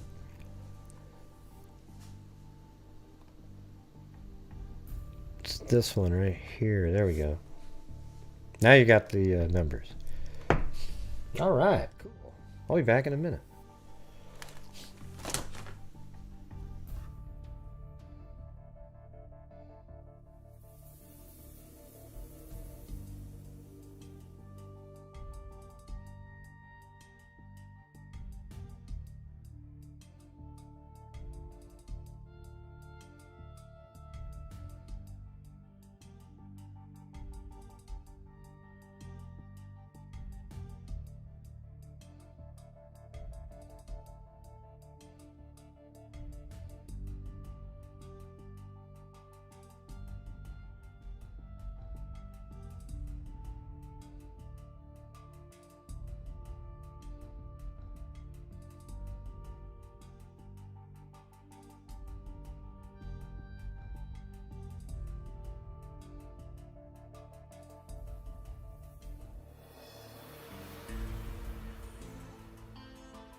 All right.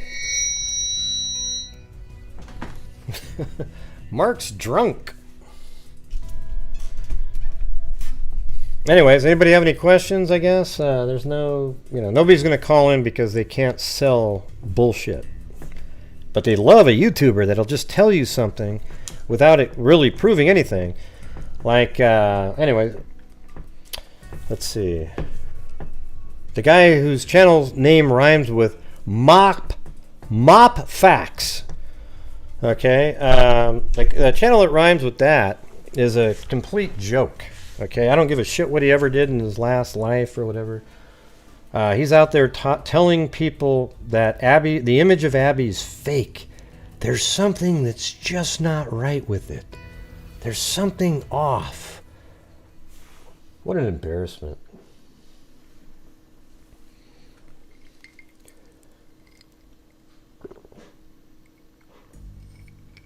Yeah, he looks sort of like Clint Eastwood.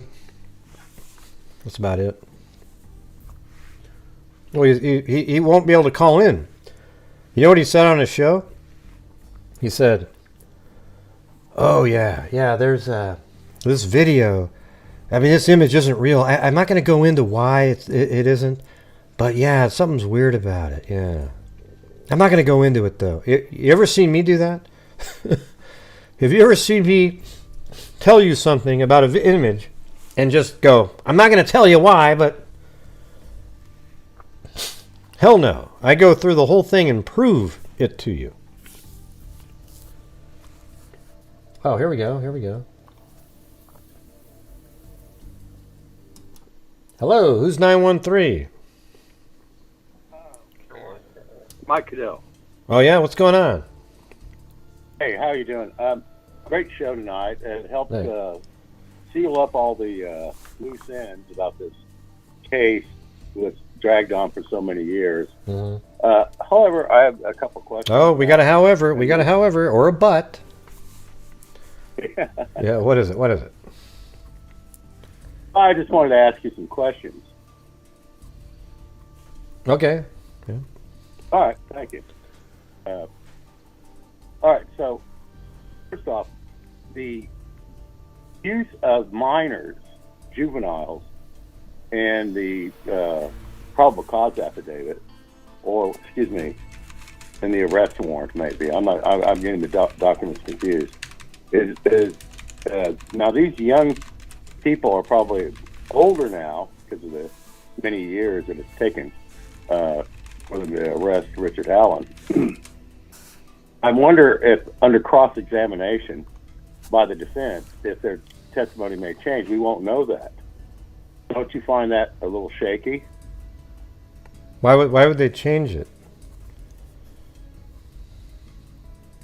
Well, I'm not going to. That's a leading question, but I'm just saying. Well, no, it's not a leading question. But you're the one that's assuming that they're going to change their story. No, I didn't assume it. I assure you, under cross-examination by defense, that's going to be one of the things that will be pinpointed. Another thing. Mm-hmm. Next question. Do you think, or can you help? And you're doing a great job, a great public service based on the public information available. And I admire your use of electronic data as a detective. Now, do you think that there is more electronic data from telephones or whatnot from Richard Allen's phone that hasn't been released yet? And yeah, I mean, I think they got a whole bunch more information. They just don't. I mean, probable cause just means you have to get over 50%, or like the. Well, hold on. This is called. I always get this document confused or something. It's the probable cause affidavit. You just have to have enough probable cause to. This is probably for the arrest here, so it's like. That's all you need. Oh yeah, I see. So I mean, so you're not going to throw all of your information into that one document. And plus, since then, they've probably been able to get more of his old cell phone records. I mean, hell, if they did do one of those data dumps off that cell tower, but I mean, I would be surprised if he was stupid enough to have his cell phone on in not airplane mode or whatever while he was walking around. So I guess he couldn't really get text messages. Shopping for the stock market and looking at fish, correct? Yeah, so I mean, if he did have his cell phone out, I don't know what he'd be looking at, because he'd be really stupid to have ever turned it on to even get a text message or a phone call. So I think you made some fundamental good points about not Richard Allen, Kevin Keegan. I think I'm pronouncing his name right. Yeah, in terms of possible co-conspirators. I think.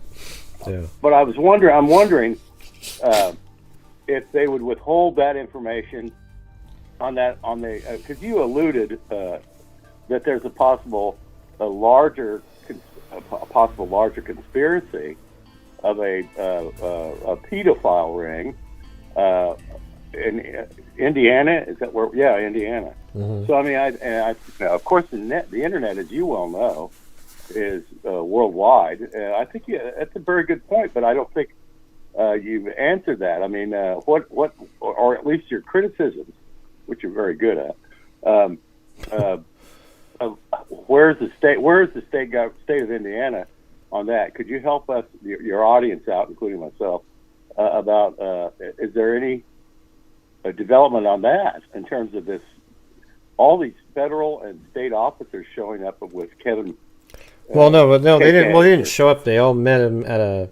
That was what was reported by the Murder Sheet podcast, that they met like a whole bunch of federal agencies at that jail or prison out there, and I don't know what it led to, but they were investigating one of the largest child pornography rings in Indiana state history. So I think there's much more going on in this story. And here's the thing, everybody.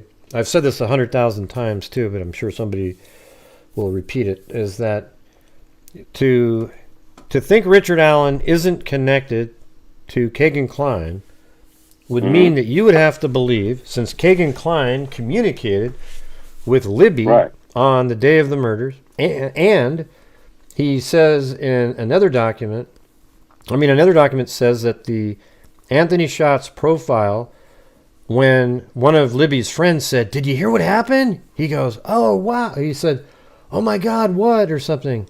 And then he said, "I was supposed to meet him that day, but they never showed up." So here's the thing, everybody. Here's what we'd have to believe.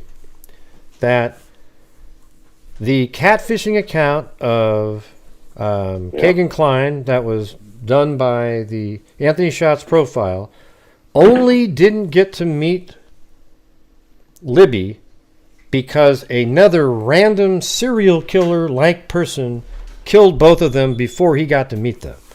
You'd have to believe that. Wow. See, that when you think about it like that, it's just like it's almost no chance in hell that they're not connected. But there is a chance. So I mean, but I just can't see it.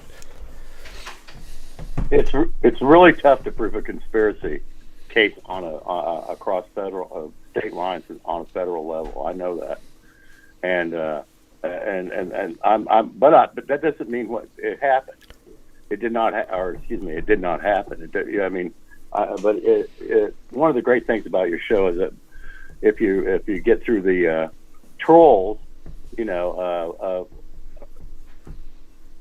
do a good job. I appreciate it. And I'm going to share this one episode, especially with my people who, and I appreciate what you're doing. And thank you so much. Well, thanks for calling in. Appreciate it. Have a good one. I don't know who his people are or whatever, but when you go through, I think this is just absolutely a slam dunk. And all it could do was get worse for him. Just if that's all there was, it'd be awesome. You know what I'm saying?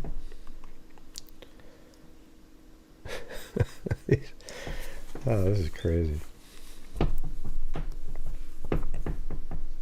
Oops.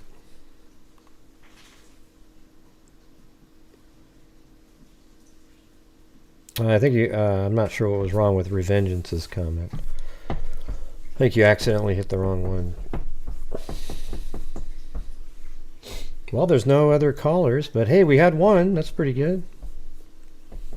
Is there anybody in here now that's still kind of wishy-washy? They're just not sure.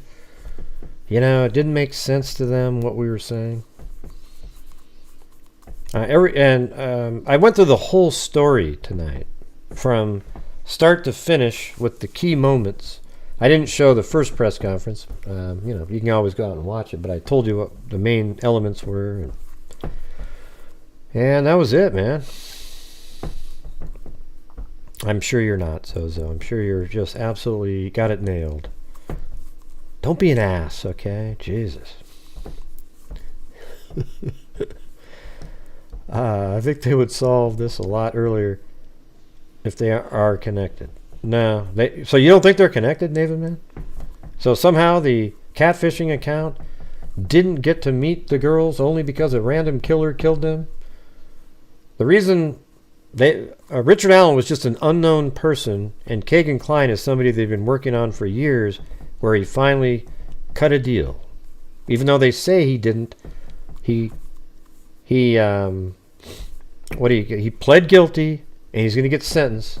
And I think in that sentencing is when we'll realize that, there was something going on behind the scenes that just couldn't be made public to maintain the,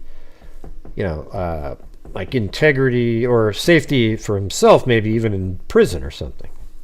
He wouldn't want the other people that were been arrested already, to think he had something to do with it.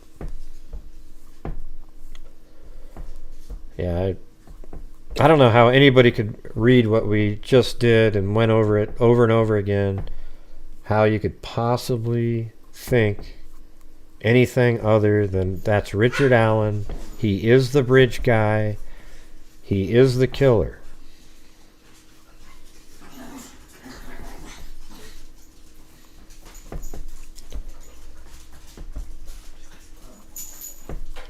Well, no, it's not. It's not at all, Shade King. You just don't understand the situation. I can just tell by your writing there.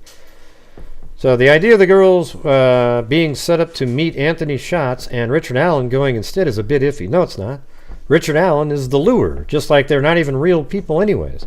So they go to the park, and now you send somebody else in there, and they're going to be looking for him. They're still going to hang out at the park, and then the killer comes in. And the Anthony Schatz profile is just a lure. It has nothing to do with anything. It's just like the same, you know what it is? Just like online, when people, that's exactly what they do, as a matter of fact. Just like on regular life, you have these people, predators, that come up with these profiles, and girls think they're meeting them. Then they meet them in a store, and they're 50-something years old, and the person is young. Come on, Jesus.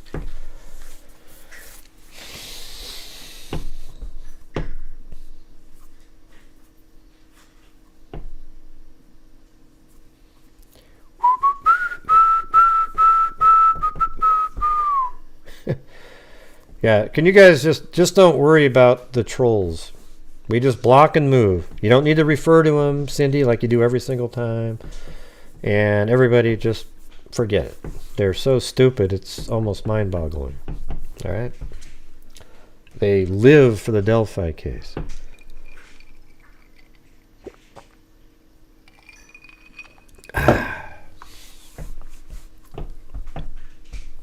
Oh, did you really? That's crazy.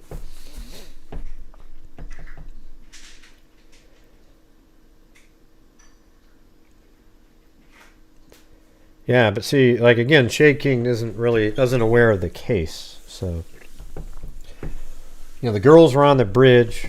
They walked across a bridge. They were trapped. Then he came upon them, and he pulled out a gun, and he forced them to go down the hill, across the creek, and then he killed them. Okay, so you got to be aware of the case before you jump in with big, bold ideas and thoughts. It just doesn't make sense. Last thought, internet criminals, predators have long had an avenue to be anonymous across state lines.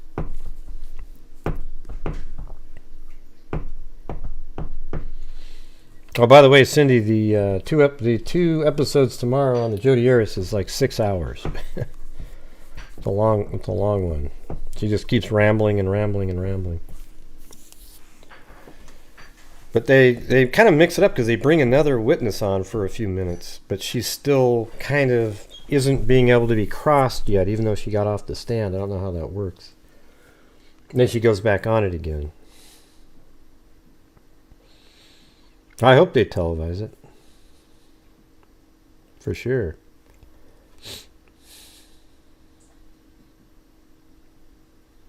Huh? Jesus. I think it's pretty clear English there, Cindy. Let's see. Terry Ann H. Crystal clear. Yep. Anyways. Everything that I put together tonight on the show, did it help you get a better visualization? I'm trying to be the channel that just keeps putting out the reality. They go, well, Gray, you said it wasn't social media. That's what everybody says, like a robot. that's what they told us. And yeah, that's what I thought. But as soon as they said, the whole Keegan Kline, they go, oh shit, it was social media. I don't have to keep selling that it wasn't. That's what you guys do. So even when you're proven wrong, you keep going. All right? I was proven wrong. Everybody, the family, every single person was told that there was no social media connection. And even recently, when I asked Robert Ives about it, he goes, yeah, that's what we thought at the time. But man, it looks like apparently they were able to. So it's true. Okay, like that's what we were told. And that kind of sucks because then it kept you from looking more at it earlier, but I don't know if it would have helped anything.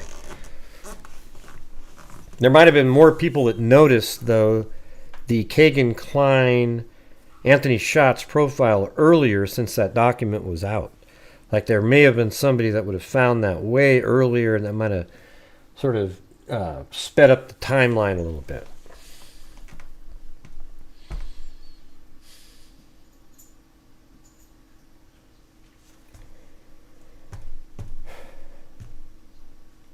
Yeah. Anyways, how about I'll give away some memberships again tonight. I haven't been able to. I've been so busy I couldn't write everybody down.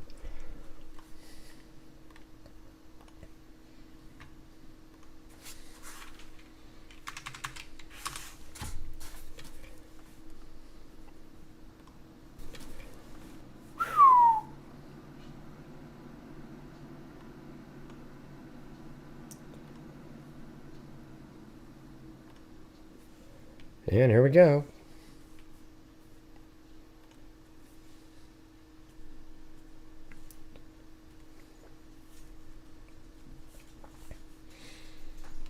And here we go. That's what the generosity of the freaks allow me to give away 5 memberships. And here we go.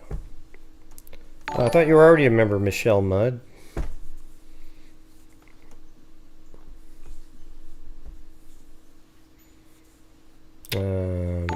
I thought you were already a member, Art with Chrissy.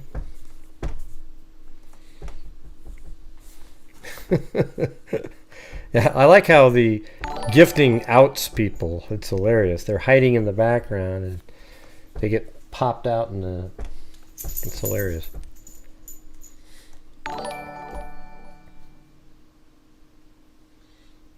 Mm-hmm.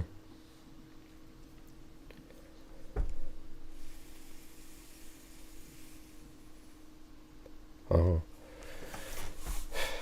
Anyways, I think tonight was productive. I wanted to do more phone stuff, but I was started so late.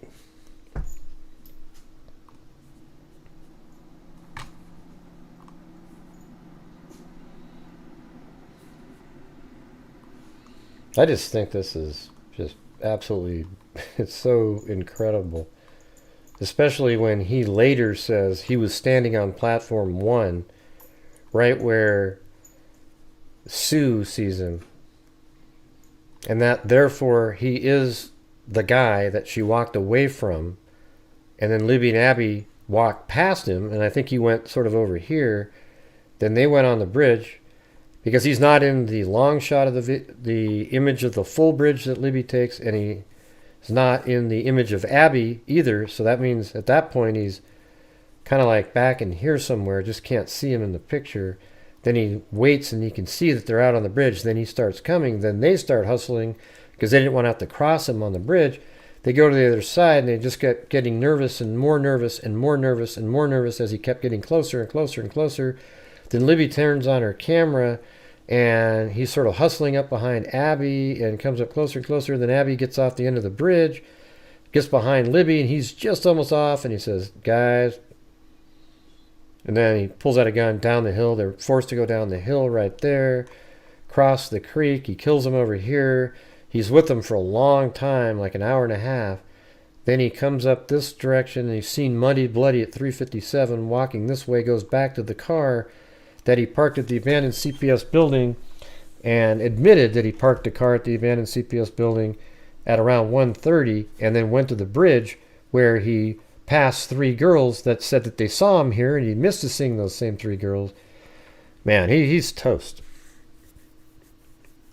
you just have to keep going over this stuff, and then you just know it. I have no doubt in my mind that Richard Allen is the bridge guy. He is the guy on the bridge. Anyways, thank you guys very much for being here. I can tell I've lost your interest. So thank you very much to Kubi, Melissa South, Eugenie, Kathy Chapin, Melissa South, Julia C., Phony Pin, Incognito Society, Danielle, Christy Kazi, I think, Cindy Leon, Holly G., Christy Kazi, Great Car N for You, Melissa South, Travelin' Teresa, Your Gypsy, PK and Bit, Robin, Norma Jean Doyle, Cindy J, and then Travelin' Teresa with the cat eye, Cindy Leon, Tyler Hackner, Melissa South, Nicole B, Holly G, Wendy Peppercorn, EI Rule, American Lady, Robin, Renee, Senzes, I don't know how to say that, Lily, Snarky Cinderella, Tawny Lee, Nicole B, American Lady, Kathy Chapin, Kit Kat, Case Crack, Olivia, California, or Canadian, Olivia, Melissa South, Matthew Ludovico, and then me. I gifted 5 memberships, and Melissa South. Awesome. I think there must have been we got some new members tonight too. I don't see them in here,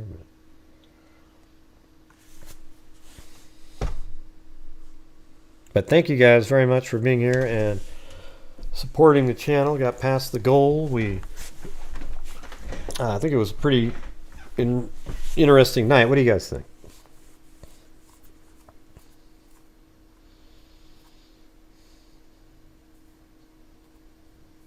I'm not doing phone calls right now. The phone calls are over. I've already hung up on it. Sorry. Got to be here when they're available.